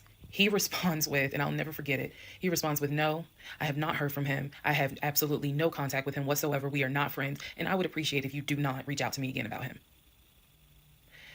The stories I was told was that this dude is supposedly his best friend. Shocking moment. So they had not spoken in years. They're not cool. He does not fool with him. Okay. Went on to the next person, a female cousin I had met. She said, no, I have not heard from him. Why would I hear from him? We don't really talk. Like, I think she was genuinely weirded out by the fact that I'm reaching out to her out of the blue asking, hey, by any chance, have you talked to my soon-to-be ex-husband? So what I discovered because he ended up being gone for 2 weeks. What I discovered in those 2 weeks, let me be very clear with the statement I'm getting ready to make. I reached out to every person I know who apparently has had some form of relationship with him. Either he said that they were friends, they talked on the phone, he said they hung out. I feel like there's a lot of like this out there, not to this degree, by the way. This guy's like unique. Okay. There's a lot of people who are just like habitual bridge burners and just like pieces of shit in general to like everyone around them. And like, I think in my adulthood, I've also learned that like sometimes you encounter a person like this, you just got to cut them out. And there's not really anything you can do other than just cut them out of your life. It is unironically the healthy thing to do. Many people are almost personally like they're perma stuck in their relationships because they think like, well, I've known this person for a long time and like it's fine and we can get over it. And sometimes you just can't. Sometimes you just got to cut your losses and move on, The brother in Baltimore, I was told, had been to the house while I was at work.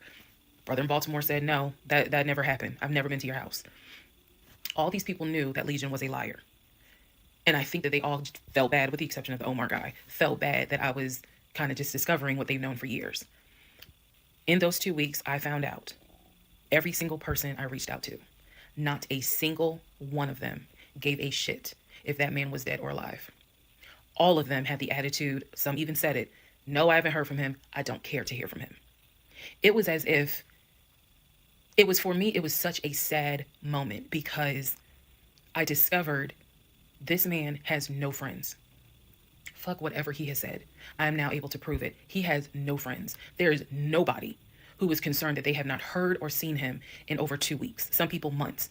One guy years. None of them were concerned. So basically what I'm saying is that I discovered he had burned bridges with everyone. Burned bridges with family. Burned bridges with so-called friends. Burned bridges with fake brothers, fake sisters, fake aunties, uncles, everything. He had burned... I mean, shit, I'll be lying too at that point, bridges with everyone. And for me, that was more telling than anything else. Yes, I knew he was a liar. Yes, I knew he had made stuff up. I was genuinely surprised to discover nobody gave a shit about this man. No one. I had never met every single family member, but the fact that he was living in his car, the fact that he wasn't bathing and was just had disappeared was shocking to me. So where was he for those 2 weeks? Glad you asked. He had checked himself into a behavioral hospital in Augusta. Why? Not to get help. No. This is July in Georgia. It's hot as hell. It's sweaty. It's damp. It's humid. It's everything. He checked himself into a hospital so he could stop sleeping in his car for 2 weeks. When he checked himself in, they took his phone, and that's why no one was able to get a hold of him. And by no one, I mean me. He checked himself into a hospital so that he could have a bed for a couple of weeks. That's the type of human being. I mean, that's like, he is desperate. Like, I don't think I'm not gonna shit on him for that. You know what I mean? At that point, he's like looking for shelter, right? Like, I mean, he's a bad dude, but still deserves shelter. That I was dealing with. Part 46, who the fuck did I marry? So after the whole missing in action debacle where he disappeared for a couple of weeks, Legion started calling and texting me, telling me that he was ready to come home. Yes, you heard that correct. So apparently someone had told him that legally he did not have to leave the house when I kicked him out because it was a marital home and he had just as much right to be there as I did. So he started harassing and calling the shit out of me. He was calling, 30 times in 1 hour. He was Facebook Messenger calling me. Let me be clear. Facebook Messenger calling me. He was calling me so much. He was messaging me saying, I'm coming home. I'm going to get some money and drive up from Augusta. You have to let me in the house. It's not fair what you're doing. All Gotta get out of the house. I mean, it was nonstop. He would start calling at 7 o'clock in the morning. He would not stop calling until 10 o'clock at night. He was calling so much, leaving messages, like I said, just straight up harassing me. So I reached out to attorney friends. I reached out to local law enforcement. Local law enforcement informed me, well, technically he's right, because he is still legally your husband. Our divorce had not been finalized at this point. The paperwork had been sent in. I was just waiting on the... Dude, the American legal system is so... This part of the story is all too common, especially with like domestic abuse victims. And it's crazy that there's like nothing you can do about it. Like what? There's no court mandate that you can like get in or anything like that. Yeah, people literally died because of what the cops are saying in the situation. Judge to give me her signature, but it hadn't happened yet.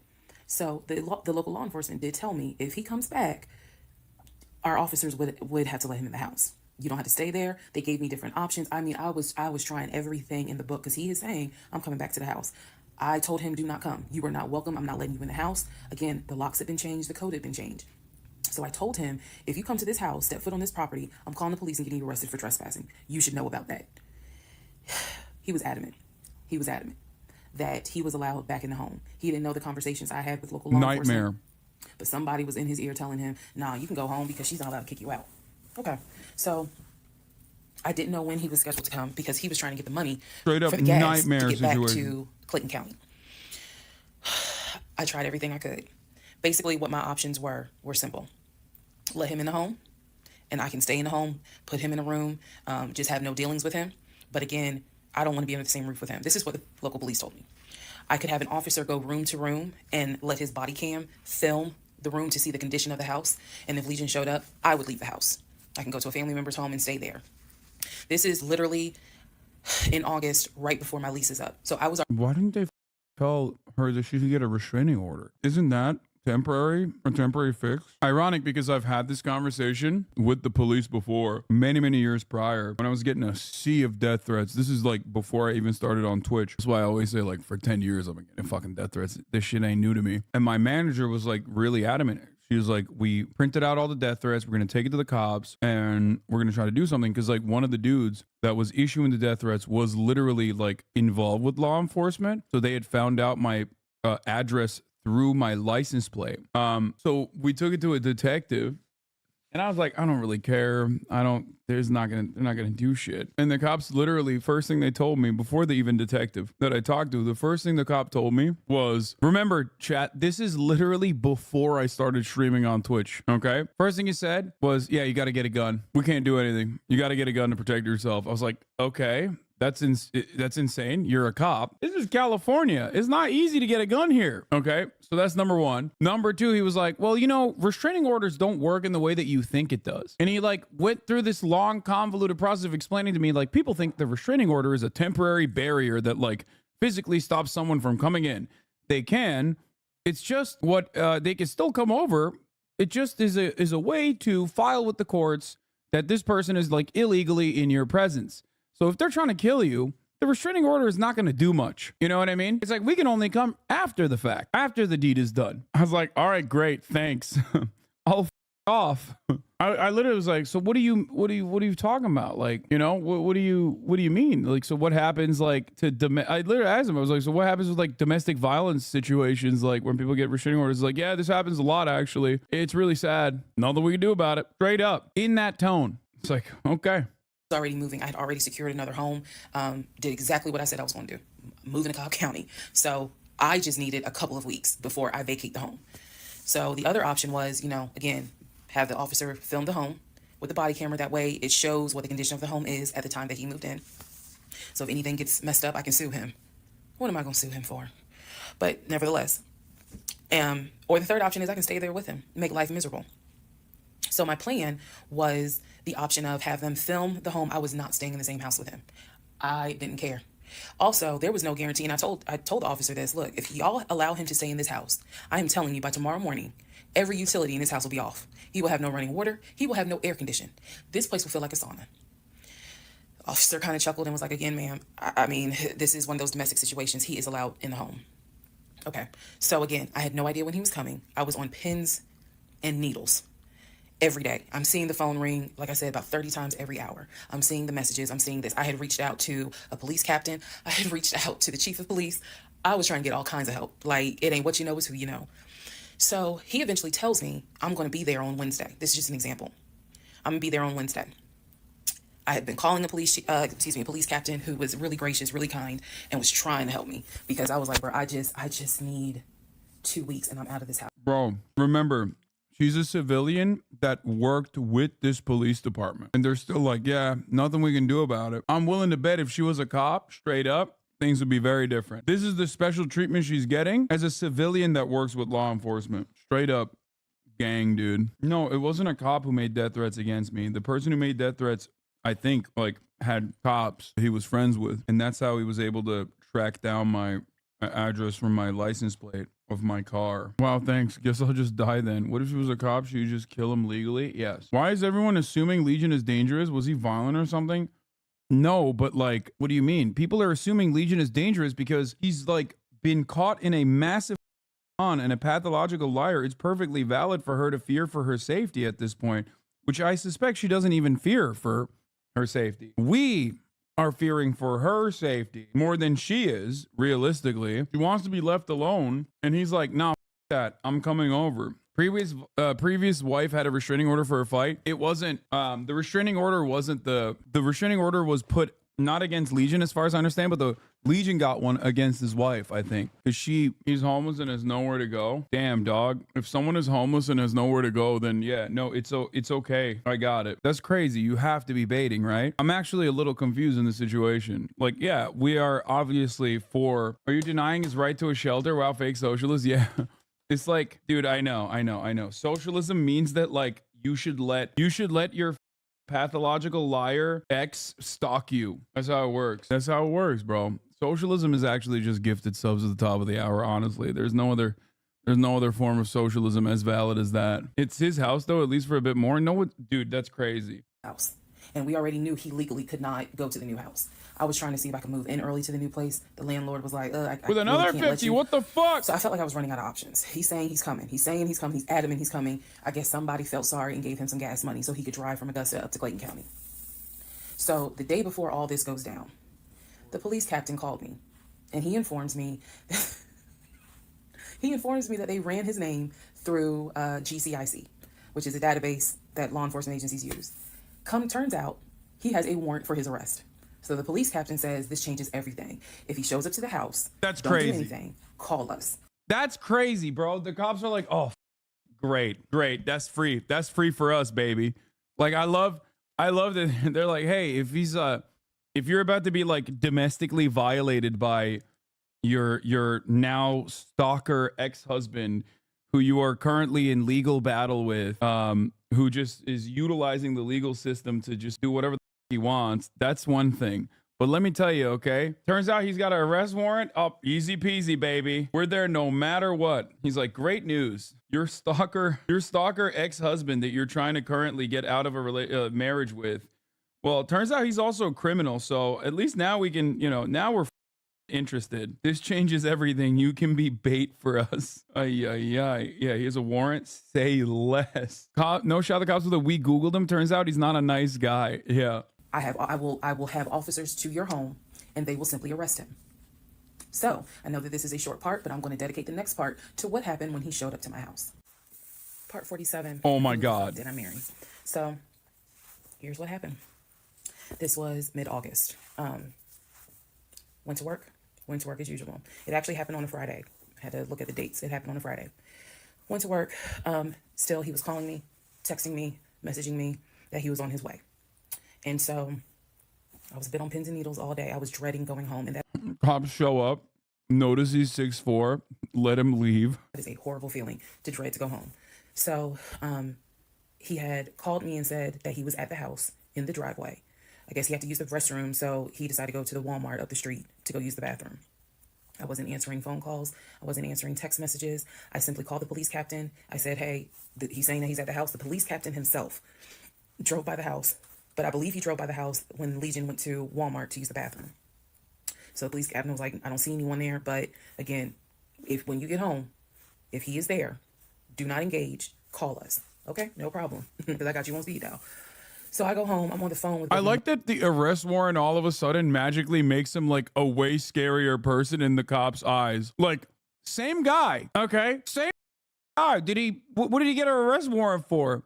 We don't even know, but it's like all of a sudden he's like, whoa, he has a criminal record and an arrest warrant. Don't interact with him. Before, your bitch ass, as the police chief, was literally like, yeah, he's going to have to come and stay at your house. If you want, we can, go live with another person. That's crazy, dog. That's actually crazy. It's called person of interest for a reason. It's just like nuts that our legal system is so busted. Mother and my aunt on a three-way call. They're both like, oh my God, what do we need to do? I drive into my subdivision. What he did not know was that he had backed into the driveway up against the garage. Normally, I park my car in the garage. But what he didn't know was that at the time, I was driving a fleet car. So I wasn't even in my normal car. And I know that he was waiting to see my car, the Nissan Altima that he helped get, pull in to the subdivision and then pull in towards my townhome. That didn't happen. Because I'm in a different car, he didn't recognize it. So when I turned onto my street, as sure as it is hot in Georgia in the summer, that man was sitting in the driveway in his Ford Taurus. Okay?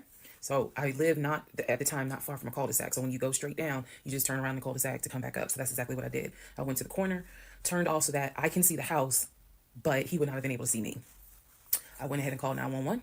I was very calm, told him exactly what the captain had told me to say.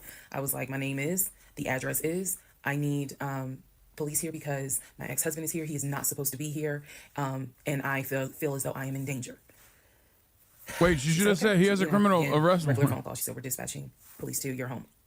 As soon as I hang up, I then call the police captain. He immediately answers the phone. He says, we just got the call. I'm sending 4 officers your way. Okay, good. Get off the phone. Call my mom and my aunt back because they were both like, call us back. Call them back on 3-way. I continue to sit there until I see 4 officers, 4 cars pull in and stop just in front of my house.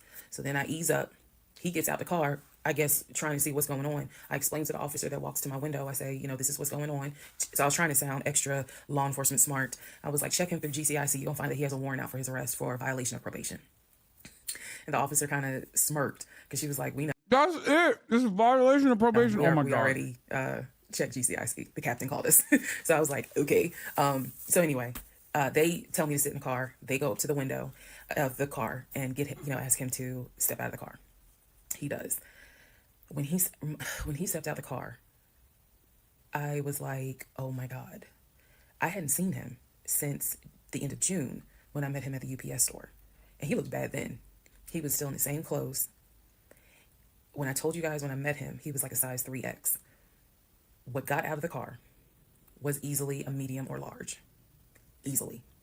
That is how, and it makes sense because, he probably wasn't eating. Except for somebody gave him $6 for chicken nuggets. But what got out of the car was something I didn't even recognize.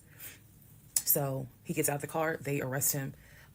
There was no incident or anything like that. He was arrested peacefully. They put him in the back seat. My neighbors are all looking like, what is going on? And so the officer comes up to me and she said, he's asking to speak to you. Do you want to speak to him? I said, yeah. No! So she walks with me. Keep in mind, she's wearing a body cam. So she walks with me to the window. They put the window down. And I remember looking at him. I was like, I told you not to come. And he said, I just wanted to get my stuff. I just wanted to get the TV. I said, what TV? I wanted to get my Invicta watches. The TV that you gave me in the divorce? And he was like, yeah, that TV. And I said, it's mine. You gave it to me. I have the fucking text messages proving that you gave me the TV. And I'm trying not to scream because the neighbors are all watching. And he was like, I know. I just needed my stuff. I'm sorry. I'll never bother you again. I'm sorry. And so I look at the officer and I was like, you have me out here with 4 fucking police cars. You have embarrassed me to no end. You have made a fool of me. And you got the audacity to now be like, I'm sorry. I'm like, fuck, you're sorry. So the officer was kind of like, okay. I said, I never want to see you again. He was like, you won't. I'm sorry. I'm so sorry. So I walk off. The officer is like, going through the stuff that was in his wallet. They took it out and put it on the roof of the car. So did I say, I'm sorry, the stuff that was in his pants, like his wallet, his keys, they put it on the roof of the car when they had him get out the car. And so she's just like, I said, did you catch all that on body cam? And she said, yeah. I said, he gave me the TV. And she said, yeah. She's like, we're going to take him in and we'll have somebody look at him because in her words, she said he's definitely having a mental episode right now in the backseat. And I just shrugged and I was just like, Mike, I just said, I just want to be done with him. I just want to be done. I just want to be done. And so she was like, I understand. I totally get it. So his car is in my driveway. The keys and everything are, they took it with them because I guess since it was on him, they took it with them for processing at the jail. I think that's how that works because I didn't see the wallet or the keys afterwards. So at this point, 4 officers leave. I go into the house. Everything's peaceful and calm.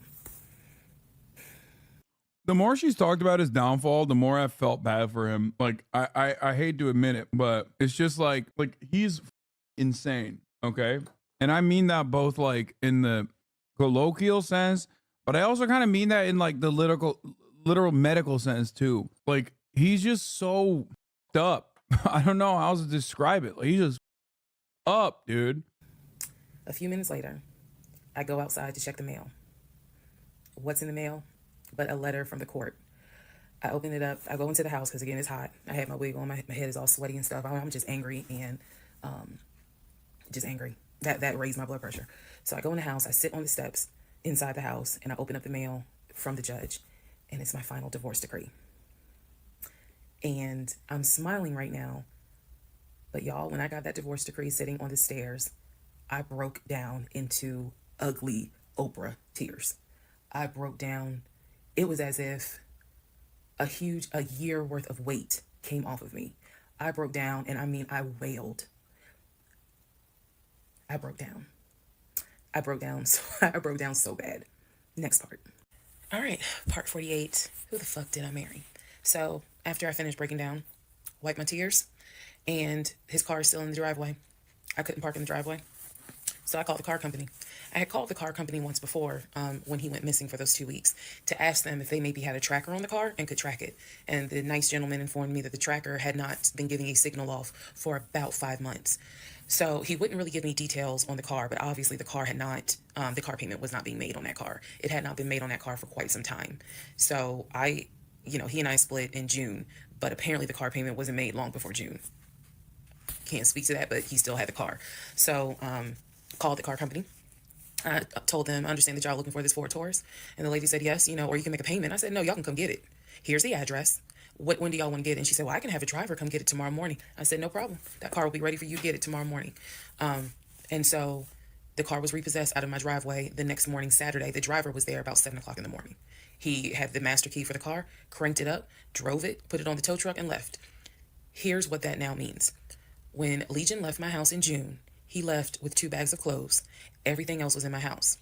At the end of July, or towards the end of July, everything that he had left in my house had been donated to the domestic violence shelter, which means that the only thing that Legion had were the clothes that he had taken with him in the car. When he got arrested in my driveway, all of his clothes were still in the car. And dude, that just sucks. Like this is what I mean. Now I feel kind of bad.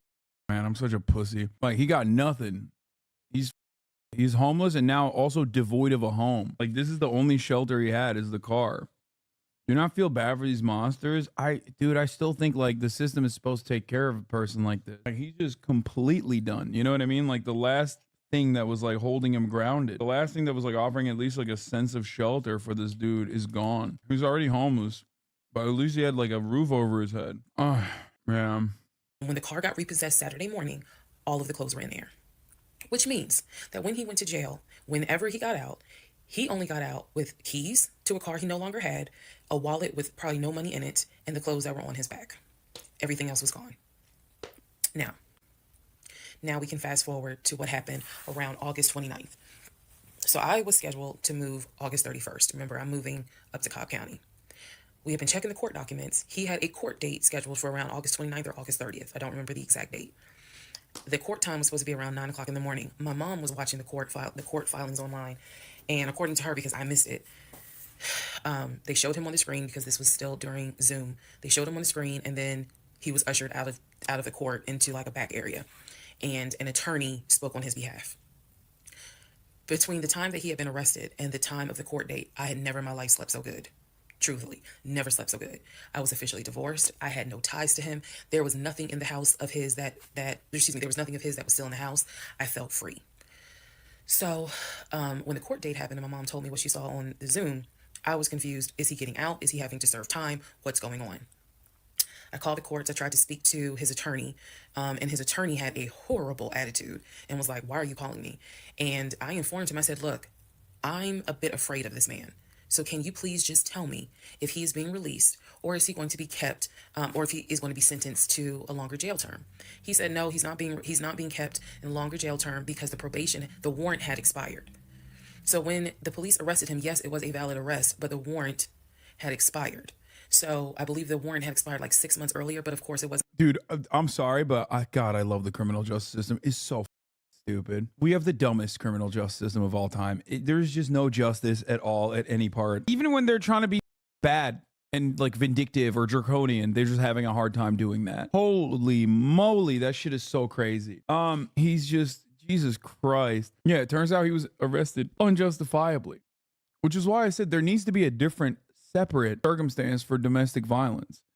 Like, you shouldn't have to go to the cops. You know what I mean? Because cops don't know how to deal with it anyway. But even if they did know how to deal with it, like in the violent means, then you're pulling out the most violent way of dealing with a domestic violence situation, a potential domestic violence situation. Do you really go to emo night? No. How did the cops not know it was expired beforehand? Dude, the malpractice exhibited by American police departments will blow your mind, okay?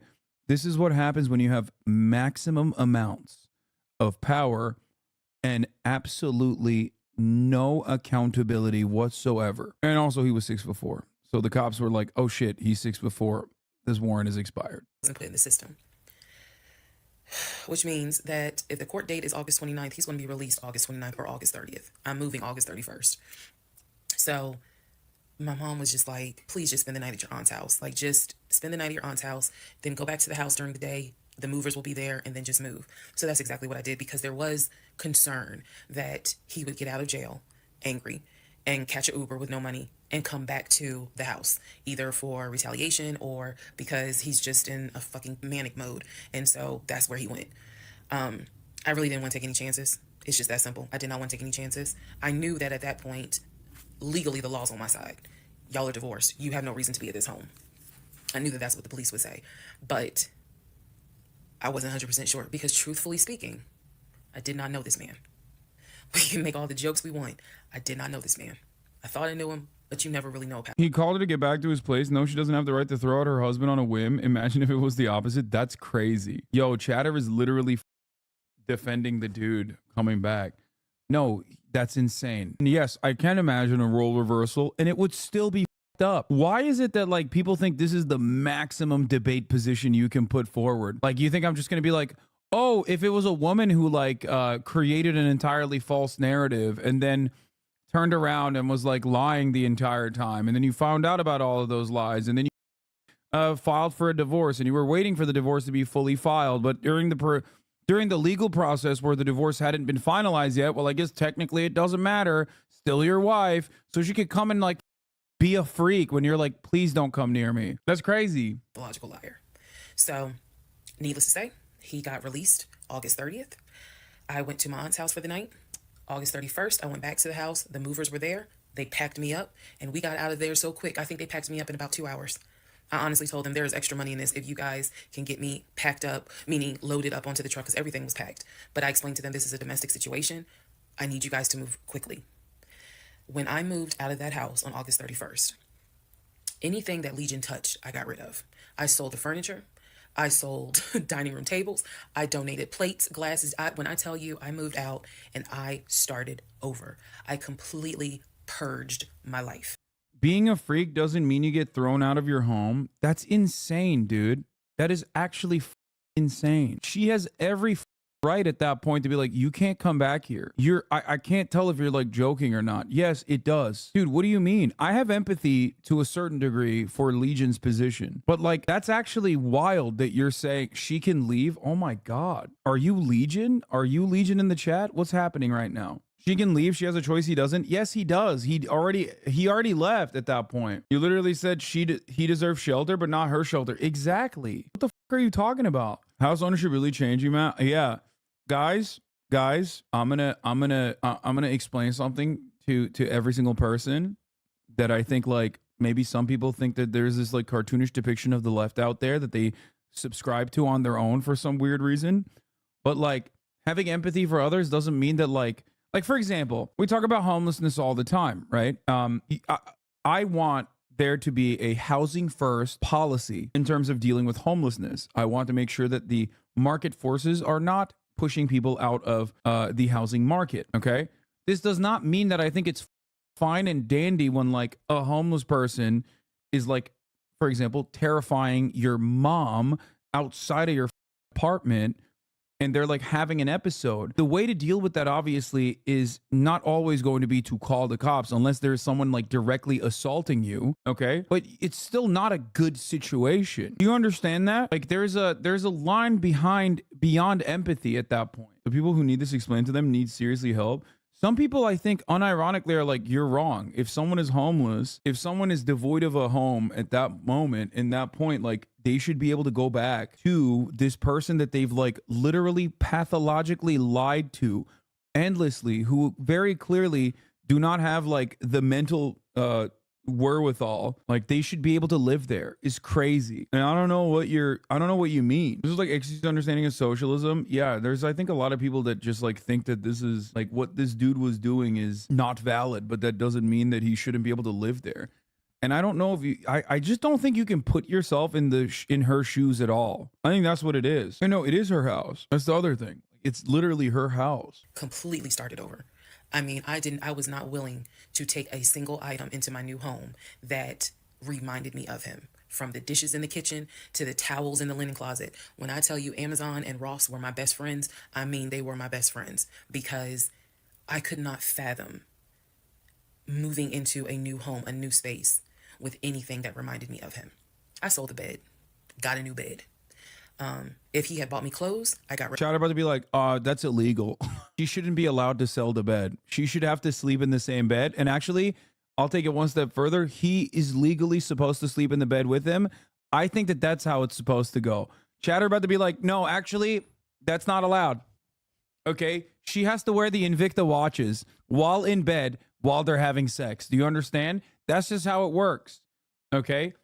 If someone lies to you, locks you in marriage under false pretenses, and just like lies to you consistently throughout that entire process, emotionally abuse you and mentally with you the entire time, it doesn't matter. You're cooked because you signed a paper, which means you're stuck. You're stuck with that person. You have to wear the WWE belts. You have to wear the Invicta watches, and you have to sleep in the same bed with this person who like abused you. That's crazy. That's a crazy take. You have to literally lay there with the piss bottles too. Rid of him. If he bought me shoes and purses, okay, I kind of kept the heels, but everything else I got rid of. So I completely purged my life. Completely. Yeah, I know, but like that guy's doing it in a socialist way. This is unironically a major part of the Republican Party platform right now. Yeah, no fault. The abolition of no fault divorce is legitimately a thing that Steven Crowder and many other conservatives are advocating for currently, which is really ironic because like there's a chatter in here who's doing that, but in a leftist way, I guess. Chatters will take the same exact position of Matt Walsh and say it uncritically, like repeat that position in here uncritically. It's literally no different than being like, oh, you care about homelessness? Well, why don't you house every homeless person in Los Angeles in your house? It's like, what are you talking about? That's not how any of this works. I'm dumbfounded by this idiotic take. Started over from the bottom. In terms of just the move, I could not take any piece of him with me. Could not. Part 49. Who? Yeah. By the way, this isn't even a no-fault marriage. That's the funniest part. This is a full-fault marriage. There is no more fault that you can get in this circumstance. For the record, I'm married. So after the whole, I moved. Now you've moved to goalposts. Now you're saying obviously she should divorce anytime she wants, but if she did and he signed it. But if he paid rent, she should at least reimburse him for what he paid. The f are you talking about? He lived there while he paid rent. After you think he was paying rent? After she kicked him out? Is that what you genuinely think is going on here? Or are you turning around and now demanding that she pay him back the rent that he paid while they were living there together as he was lying about being an entirely different person? Like, what are you talking about? Yeah, apparently, I mean, I think he also like literally stopped paying rent regardless. You know, you are just wrong. You just keep playing dumb to get more and more money from your stupid viewers. You are canceled, cringe lord, copium. Thank you for showing us what a not cringe person looks like on this beautiful Sunday. Fucking got him. And I started over, basically, completely started over. So there was a period of time where different people had reached out to me, people who knew him. Apparently, he was still trying to find a couch to sleep on. And so one guy in particular had reached out to me because I guess Legion had asked him if he could come and stay with him and his family because he was homeless and had nowhere to go. And so he had lied and told the guy, because again, he's a liar. So he had lied and told the guy that, I had kicked him out. We're divorced. I had taken all his money. Yeah, he also like scammed her too multiple times. 34 MKD 50. Thank you for the 50 gifted subs. And so that's why he's homeless. So the gentleman simply was reaching out to me on Facebook to confirm what is actually true. And he and I talked, because he ended up calling me. He and I talked for a while. Very respectful, really nice guy, very compassionate. And so I told him, I was like, I said, we're divorced. So I have nothing to do with him.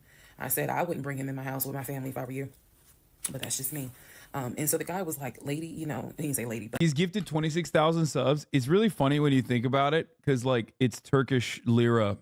The currency exchange rate makes it so that it's like a couple pennies every single time. But it is wild that he's done that.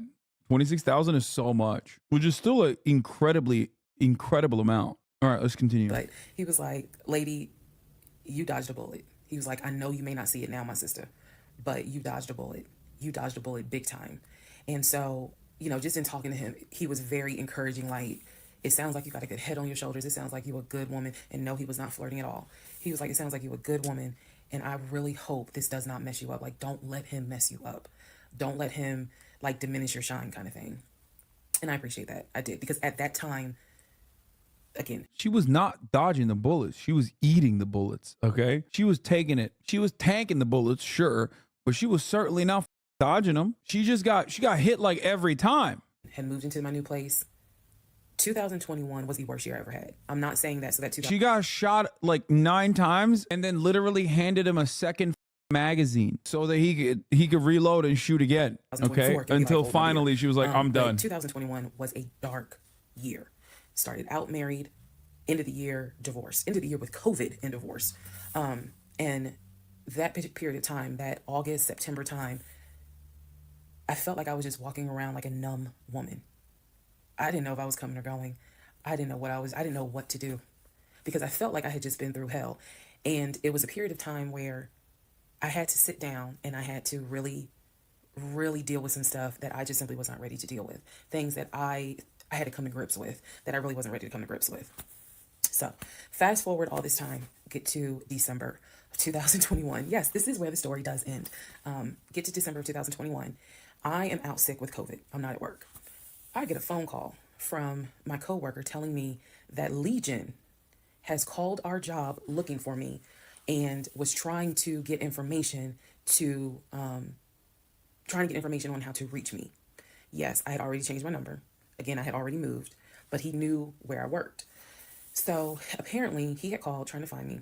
And the person that answered the phone was like, we're not going to give you that information. So he said, well, can you ask her to give me a call? I'm just trying to get a hold of her so I can get my stuff. The stuff he's talking about are those tote bags from July. So he was calling. That's crazy. It was a problem. He was trying to reach out to me on Facebook. He was trying to reach out. Chatter about to chime in and be like, listen, you don't understand. Like, he deserves to do that. Okay. They made a contract. Doesn't matter if it was doesn't matter if he lied to her the entire time. He is legally allowed to stalk his ex-wife. That's how it works. Okay. Reach out to family members on Facebook trying to get me to call him so that he could make arrangements to come get his stuff. The devil is a lie. So my friend Tracy, who came to my rescue again. I'm gonna be honest, I don't think he gives a fuck about the stuff. I think he just wants to like establish contact with her again and like try to, because like in his mind, I assume he like thinks he can patch it up, like he can manipulate her again. He's wrong, but he's still trying to think that way. Like, I'm sure that this seems like he has nothing, so he's like desperately trying to reach like get whatever he has back, so he can sell it and make some money to survive. That's what like you immediately want to think, but it's definitely him just thinking that he can like snag her back. My friend Tracy was like, okay, here's what you're going to do. She said, you're going to send him a message and you are going to say these exact words. I sent him a text message. She said, and she told me you're going to send a text message because it's going to be timestamped. And basically the text message says, I do not have your stuff. I did not have your stuff. I have nothing that belongs to you. If you continue to, you are disrupting. How come he didn't do that to the ex-wives? He got worse. That's what his family said, at least, which is also kind of normal. We don't know all the details of what he did to his ex-wives, but I think that we don't know what the details are. But even if we were to assume that like it didn't get this bad, right? I think one thing that the family mentioned was that he kept like getting worse and worse through each altercation. The work of my job by calling and asking for me. We have no contact with each other. I will send you a copy of the divorce decree that shows whatever is in your possession you own and whatever is in my possession I own. If you contact me directly or indirectly ever again, I will get a restraining order on you. Now, for those of you who are watching this in 2024, it's kind of crazy because like, yo, you should have done that like months ago. What's going on? Why is she always doing this? I don't get it. I don't understand. Why has she not done this already? Like, this is not victim. I'm not trying to victim blame, but like, I don't understand why she didn't do this at all. I just legitimately don't get it. And you're probably like, wow, she's dramatic. Please understand that what I just said, I meant.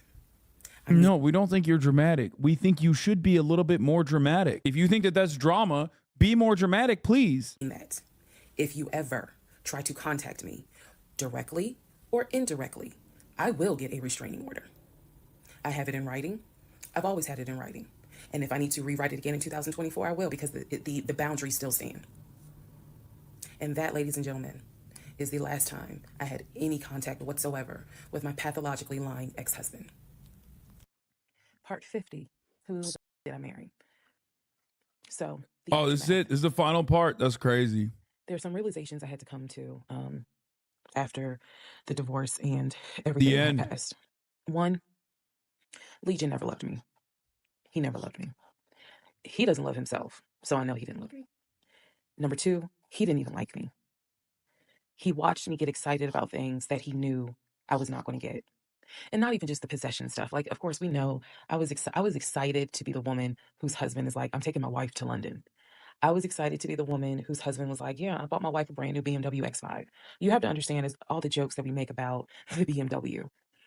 It was the time and effort that he spent in taking me to dealerships and being sure to put me in the car and test drive the car and, you know, oh, I can see you in this. I like this for you. It seems safe.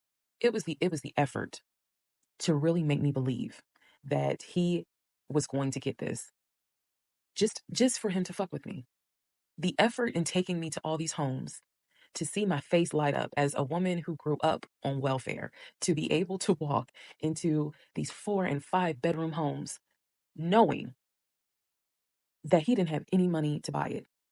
Imagine if he had just been honest and said, hey, I like in my free time to go to open houses and just see how the other people live. Imagine if he had just said that versus wasting not only my time, but the wasting the time of the realtors who did nothing wrong. There's a level of cruelty to my ex-husband that I had never experienced before. And God knows, I pray I never. I mean, this is like a once in a lifetime type shit. For like, most people are never going to encounter another person that does this, right? Let's be real. That's not happening. Hassan, so you feel bad for her right now? No, of course. No, I'm saying that like, that's why I get like why she kind of didn't lean into the red flags so hard in the beginning, because like no one is that cruel in such an unusual way. People will be like, oh, I had similar relationships and whatnot, but like, sure, there are manipulative, emotionally abusive partners and whatnot, but like this dude had the workings of like a serial con man and maxed out on his like con stuff simply for the mental manipulation aspect. Like, it's mind-boggling. You would not expect someone to be that cruel for like such a petty purpose. I'm willing to bet that if there was like money, if there was a money angle here, I'm willing to bet if he wasn't paying the groceries, if he wasn't paying the rent, that like she would probably smell something off faster. She probably would have been like, oh, this motherfucker is a bum. I think like a lot of this stuff doesn't make sense. Plus on top of that, he's just like, you know, I'm paying for everything. You say he isn't evil or ill, he just lied. No, dude, come on. That's like, I think a lot of people think that, first of all, lying is already a bad thing to do to a significant other. But what you're talking about is, first of all, he cheated on her numerous times. And it's so crazy that like, that isn't even the worst thing he did. Do you understand? That's crazy. It's crazy that he was like serially cheating on her. And that's not even in the top 10 lists of most nutty things he did to her. Bro, he took her to a cemetery and was like, these are my grandparents. And it was like no grandparents were there. It was someone else's grandparents with the same last name. And for no reason, too. That's the other part. For no reason.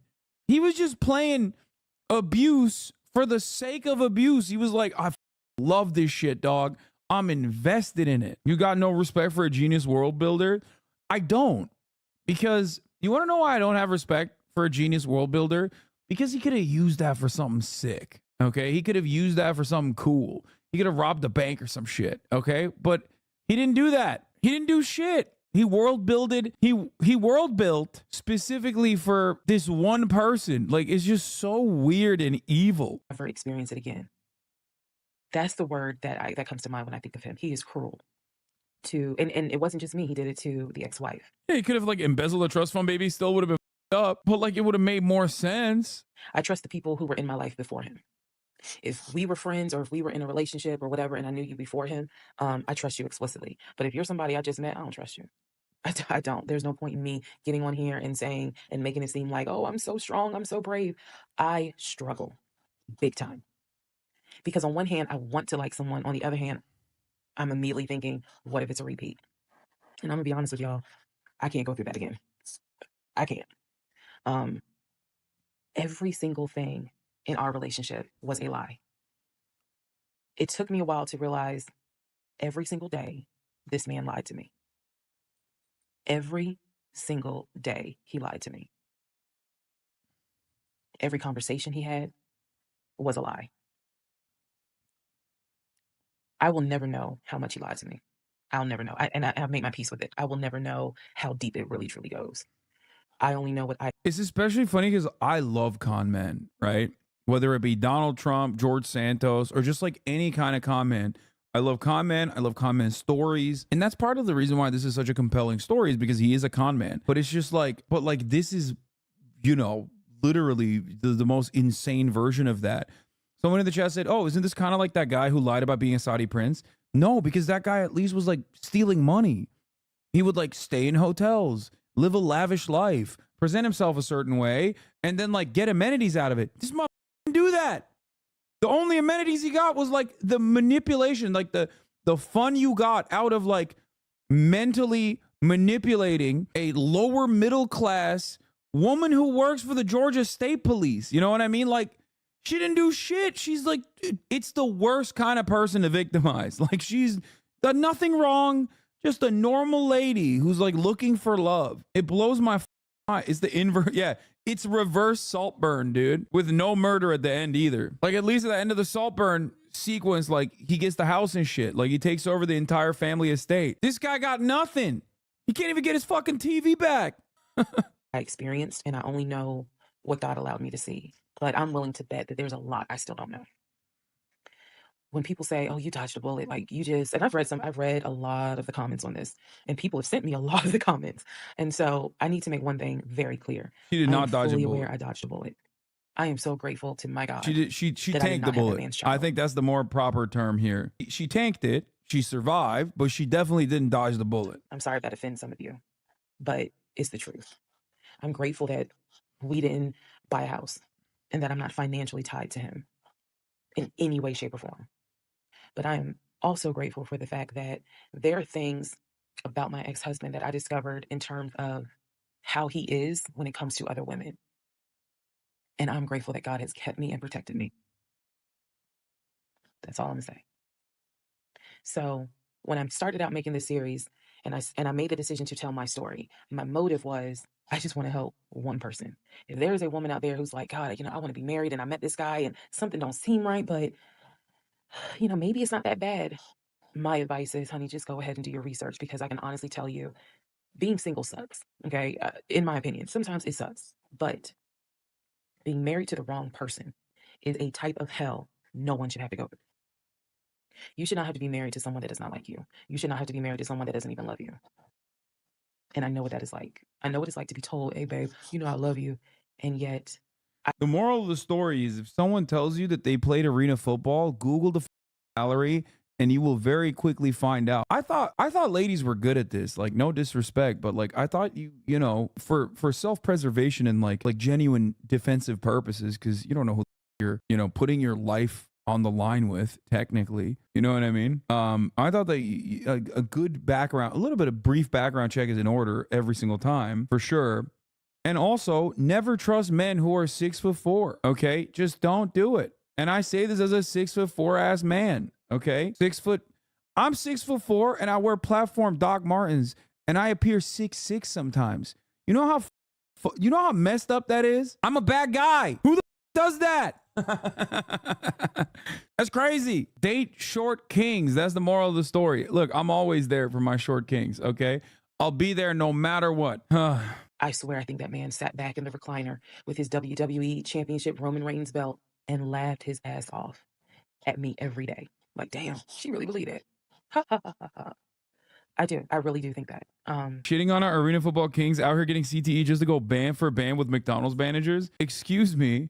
No, they're not going band for band with McDonald's managers because the McDonald's manager is outbanding them immediately. Okay. They are not. No, they're going band for band with like McDonald's, like maybe assistant managers. Okay. McDonald's managers are destroying the arena football kings out here. Okay. What? I bet your tall ass can't take a swift kick to the back of your hamstring. Yo, that's not even funny. Today, Kaya has officially gotten too big because she was running around. We were playing and she hip checked me in the calf. And my calf still hurts. But to be fair, it's 100 pounds. You know what I mean? She's 100 pounds and she's landed into my calf and it me up. My calf still hurts. Those neck tattoos. Because I got canceled, I wanted to change my identity. Okay? I'm no longer Hank. I'm emo. Damn, bro, you lost to a pet animal. I'm willing to bet Kaya could fuck up most chatters. Kaya is almost the same weight as like most of my chatters. So the notion that like this is my pet animal and tiny or whatever is so funny. Women have been getting a lot of PR hits lately, to be honest. They need to up their game. My radar was broken because I am an intelligent woman and I know that I know better. And I still sometimes ask myself, how the fuck did you let this happen? How did you let this be your story? All because at the time, I wanted it to be my turn. And I hoped it was my turn.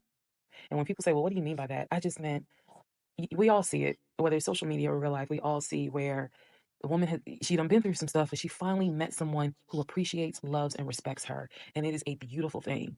I had hoped that when I met him, it was my turn for that. And instead of being obedient, I wanted to be right and I wanted to do what I wanted to do. And the cost of that decision was heavy. The toll of reliving this whole scenario was heavy. It was. I'm almost surprised. I mean, I'm glad that because she is a phenomenal storyteller and because she is also on top of that, like she was at least like taking audiobook or audio journals throughout this process so she could like retell the experience perfectly, that she actually did get a story out of this. And ultimately, like, obviously it doesn't make up for the emotional trauma. I do think that this is like an HBO series. You know what I mean? Like this is an HBO series in the making, like a mini series. And I hope that she does get something out of it. I think beyond like the TikTok revenue. Someone said that like even with the creator funds, like meager funds that you get out of that, because TikTok funds are fucking ridiculous. You get nothing, you get pennies on the dollar. Given that all of the 50-part series got like 6 million views each on TikTok, she still made like 84 a grand from it or something around those lines. So I don't think she had a monetization button when she made it. Well, I think like after this, I think like she'll be able to get like a book deal or something out of it. You know what I mean? And I do also, she got demonetized. She made almost no money. I hope, because TikTok has a capacity to elevate stories like this and like really blow them up. Bro, Forbes wrote an article about it. Like actual legacy publishers wrote about this. Think about that. That means that someone is going to want to try and sell this. That's usually how it works. It takes like a solid reporter put together like a New Yorker article or whatever, you know, like a 10 pager, and then boom, that reporter will be able to try and like leverage this and talk to her as well and get her to sell the story somewhere. I can see this going in either direction. It's like it's got miniseries written all over it.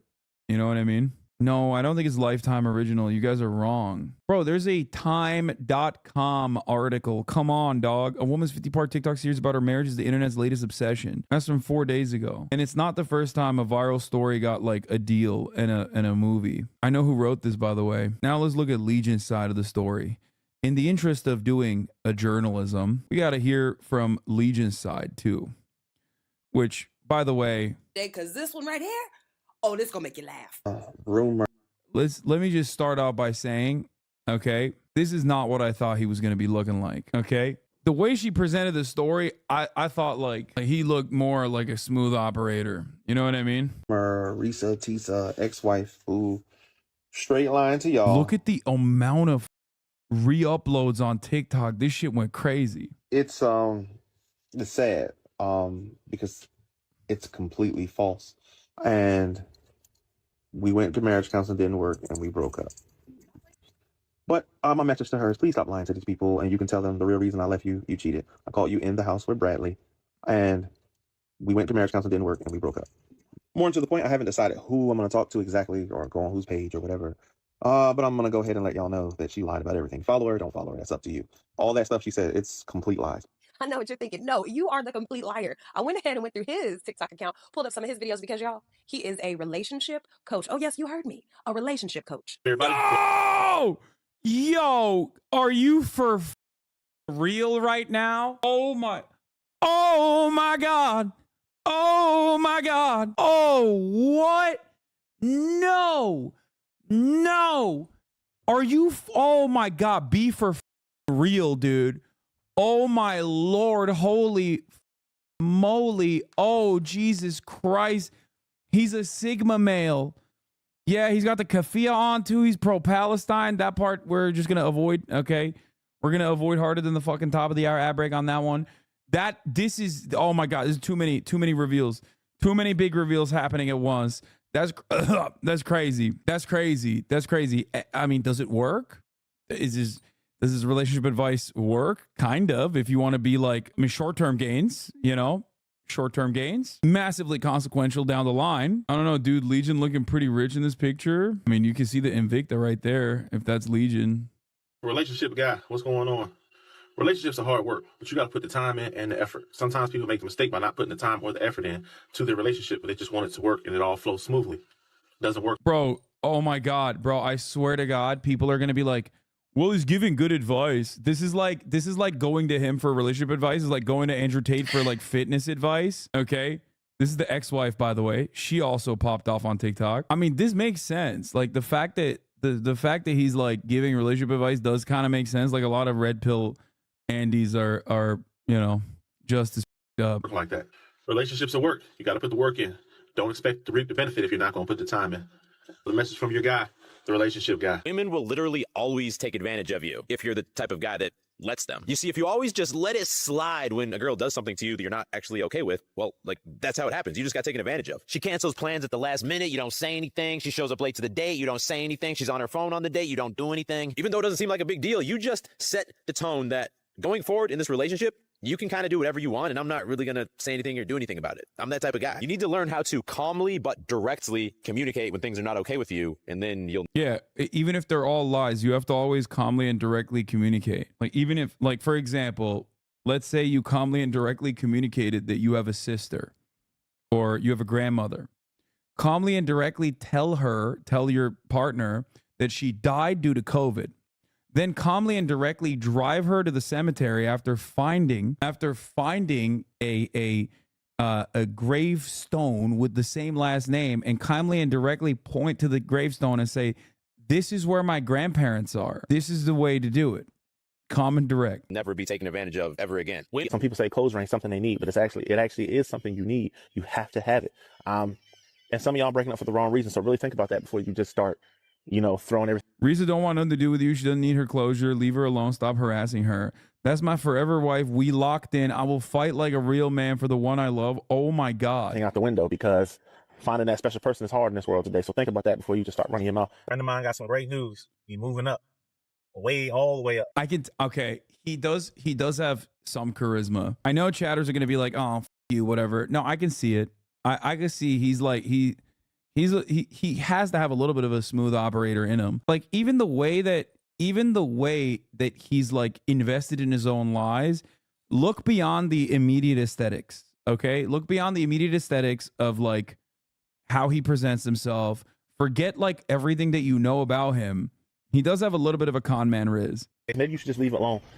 Everything ain't your business all the time about everybody. Every detail of their personal life when you first meet is not your business. It takes time and years to get to know somebody that way sometimes. Please allow the process to be the process and don't try to just dive in, because what you can do is end up putting your foot in your mouth and looking real. Wait, what?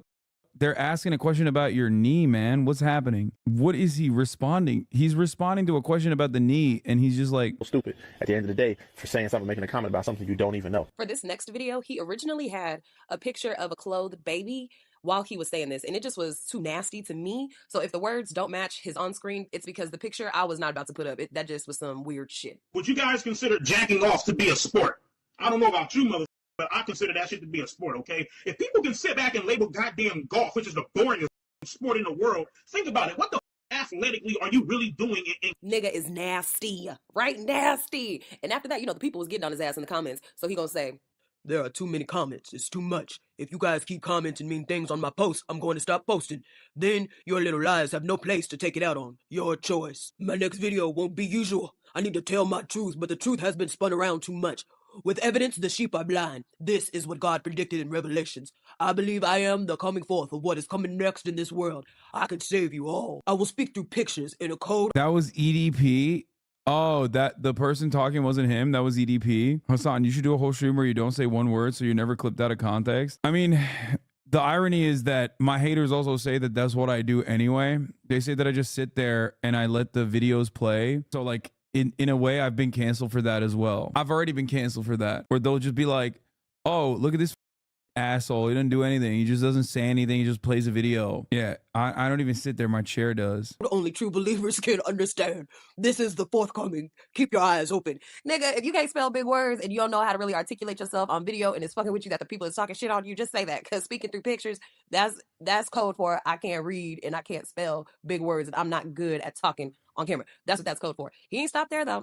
He also posted the letter. Yep. Subject: approval notification for your home loan application. Dear, Mr. McCoy, we are delighted to inform you that your recent application for a home loan with Chase Bank has been approved. Congratulations on taking this significant step towards home ownership.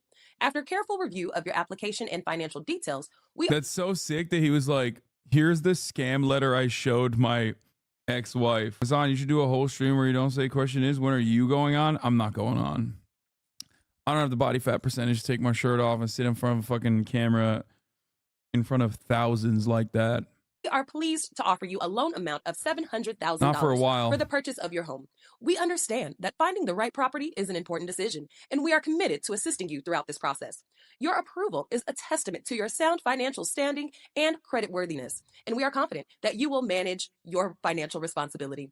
As you prepare to embark on this exciting journey, please feel free to reach out to our dedicated team of mortgage specialist representatives for any questions or if you need further assistance.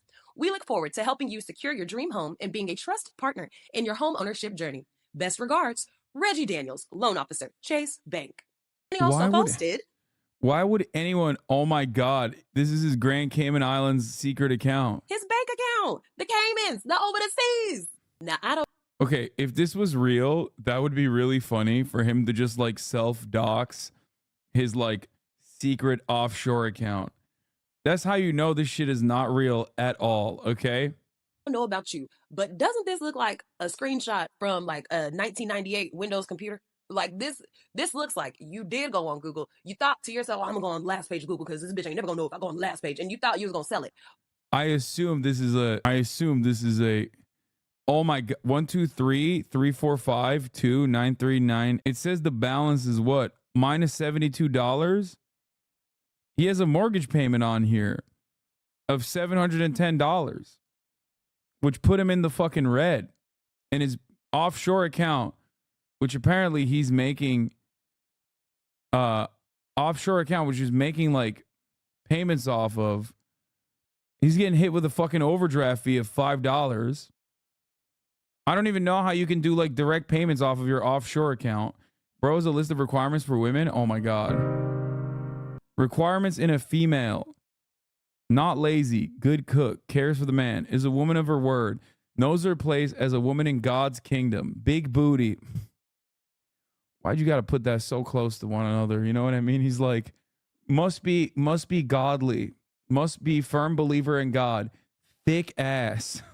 Not a liar, breath don't stink in the morning, don't need to buy Tums for her heartburn. Wait, what?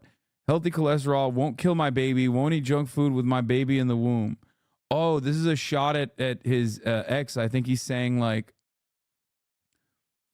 she ate junk food and that's why she had the miscarriage.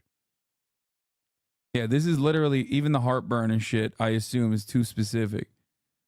What a crazy person. Must be firm in religion and ass cheeks. I mean, he knows what he likes, fellas. You know what I'm saying? Like, at least he knows what he knows. He knows what he likes. But it's still not working. It's just still not working out for you. And again, I'm on his TikTok page when I come across this too. I need somebody to help me not have a big heart because my heart is so big. People betray me and I keep forgiving. There ain't no fucking way he went with R. Kelly. That's crazy. Bro, dude is not helping himself at all, okay? Like, there are enough misogynists out there that would love to probably get on board with his side of the story just to be a fucking brave, valiant warrior in the gender wars, okay? Like, there were people who were like, they were defending Tory Lanez, you know what I mean? It's crazy to me that he's like posting R. Kelly thinking that this is going to vindicate him. That's crazy. What's up, everybody? Out here this morning, on my thug fizzle, I guess you want to say. Again, it's your guy, it's the relationship guy. I just want to drop a quick one to you real quick this morning. Ladies, if you on your period, that's okay. If you're emotional through your period, that's okay. But the last thing you should do is make your man feel it. A lot of women make the mistake and they don't understand when they have a bad. Oh, he's giving advice to ladies too. That's pretty sick. He photoshopped this. Wait, what? Is this from Wikipedia? Oh my God. Oh my God. This is a Wikipedia photo. It's not the same day. His was 2020. Yeah, but all the descriptions are the same, Chad. Descriptions are the same. Peaches reveal. What the fuck? What did Peaches give you? Lifelong companionship. That's okay. I'm losing it. Yeah, link names is Wikipedia org bank statement. The amounts are the same. Every part of this is wild. This guy is wow. I don't know what to say. He's out of control, Attitude. man. If you have a bad attitude, stay peaceful, stay quiet, stay humble. You can drive a man crazy with a bad attitude because you're on your period and you're just not feeling 100%. Who's Peaches? Peaches is the sex worker that he was sexting and having sex with, who has like, I would say pretty fair prices. $40 for a hand job, $60 for a blow job over the condom. Like, Peaches is a safe sex queen. You know what I mean? Like, she didn't do anything wrong. You know, I have no. Oh, sorry, $80 without the condom, $60 with the condom. Yeah, pretty good prices, honestly. I didn't know it was like that. But your period does not give you an excuse to act like a butthole. I'm sorry, but it's the truth. Again, it's your boy, the relationship guy, dropping these tips to you, man. Y'all enjoy. So then he goes on to make up these fake ass text messages, which we all know is not real. To sum them all up, it's Risa Tisa inboxing him talking about, It's so funny, dude. Hell hath no fury like a woman scorned is the OG line. Hell hath no fury like a fucking dude who knows Photoshop though.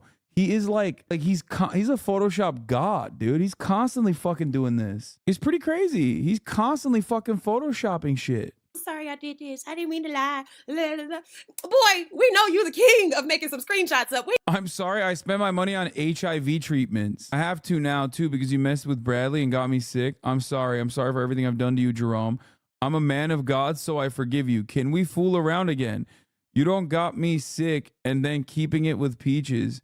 You got these people attacking me on the We net. know you I'm the sorry. king, and It's we do all not see my no fault. reason as to why Tisa Risa would say any of this shit. Did y'all see that she has like a sponsorship? Well, something like a sponsorship with the Hilton. She's about to go to Europe. She's about to go visit Paris. She's about to do everything she thought this punk ass nigga was gonna do for her. And you think that she in your inbox? You think we gonna believe this, Romy Rome? You think we gonna believe this? Hell no. I also got the ex-wife saying, what old girl said is not a lie. This dude really is a fucking pathological liar. Address the elephant in the room, because it's been brought to my attention that my ex-husband is out here in these streets disturbing individuals as he always has, and I have been brought into this. Let me first say, this chapter of my life is closed. I have moved on. It's been more than 10 years. I'm over it. I'm done. I'm good, okay? But after I say this, let's just leave it alone. I don't want to talk about this anymore. I'm not going to address it anymore because I have nothing to do with this. This is my past life. The book is closed, okay? So Legion, as y'all call him, is a despicable, nasty, and vile individual. I fell for the trap over 10 years ago. Yes, he was charming, and I was broken mentally, okay?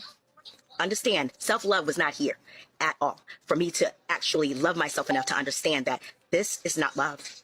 He manipulated me. He loved bombed me. All of the, oh, I'm going to do this or I'm going to do that and everything else. Yes, all of these things were said to me.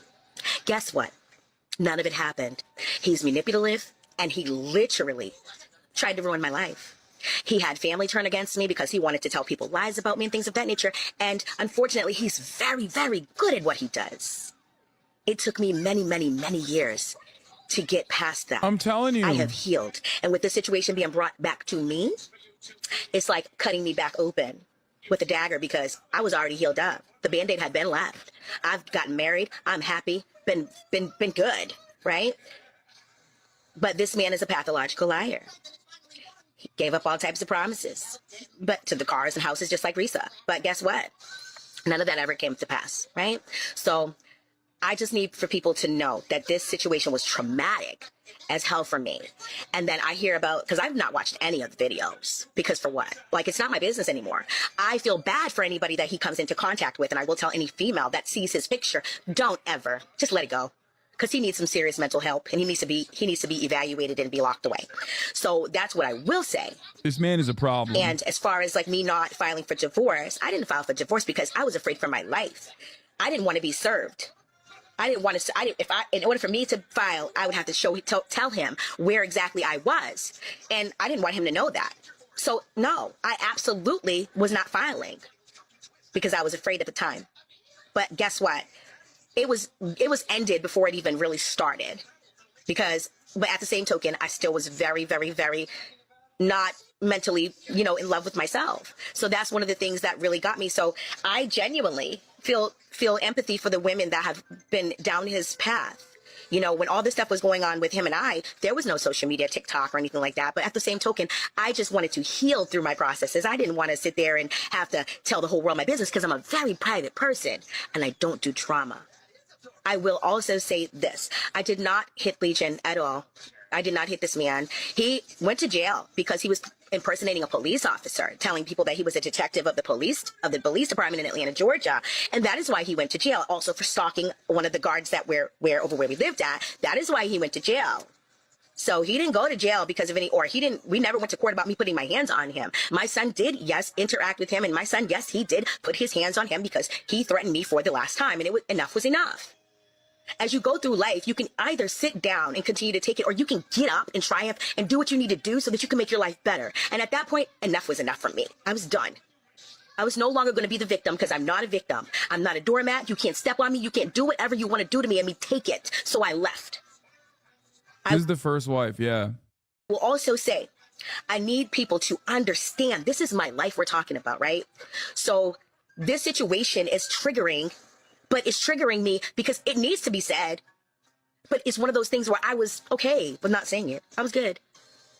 After this conversation, after I'm done saying my piece, if anybody wants to actually, know how I healed from all of this, you're more than welcome to go, click into my link on my Ms. Missouri page on Facebook. And you're more than welcome to listen to my show tonight because my Health, My Mind and Body radio show is literally about healing. And my show tonight is about elevating your mental. Oh my And gosh, I've been she elevating also my has. mental for years. And I'm so You got 50 gifted subs and don't acknowledge it. Another 50 big ones from 34 MKD 50. fucking proud of myself. You know why? Because I've done a lot of work to Ethical get reacts. past We gotta all let that her run. shit that was Ethical going reacts. on in my past. So all that, Risa Tisa, I pray, honey, that you get the healing that you need, sweetie, because guess what? It took me time, and I pray that you get the healing that you need. Does everyone in America have a podcast? Yes. And anybody else, Vivian or anybody else, I pray that you guys get the healing that you need. Because this situation is not easy. But I hope that you guys really get the healing that you need. So that way, you guys can move forward in your life, because it's possible to have a love of your life after all of this trauma. It is very possible. So with that being said, you guys, I really hope that, this will be on my end anyways. You guys can continue talking about it if you like, but I'm done, because I'm not a victim. I got out and I moved on. I am not attached to this man. Don't want to be attached to this man. He's out of my life. Been out of my life all of these years and don't want to have anything to do with him. So all go on to my T. If y'all calling him Legion, that's what y'all calling him. But this is son. We was calling her that son. nigga Rome. Rome is my mother's ex-husband. Now, they've been separated for a while now.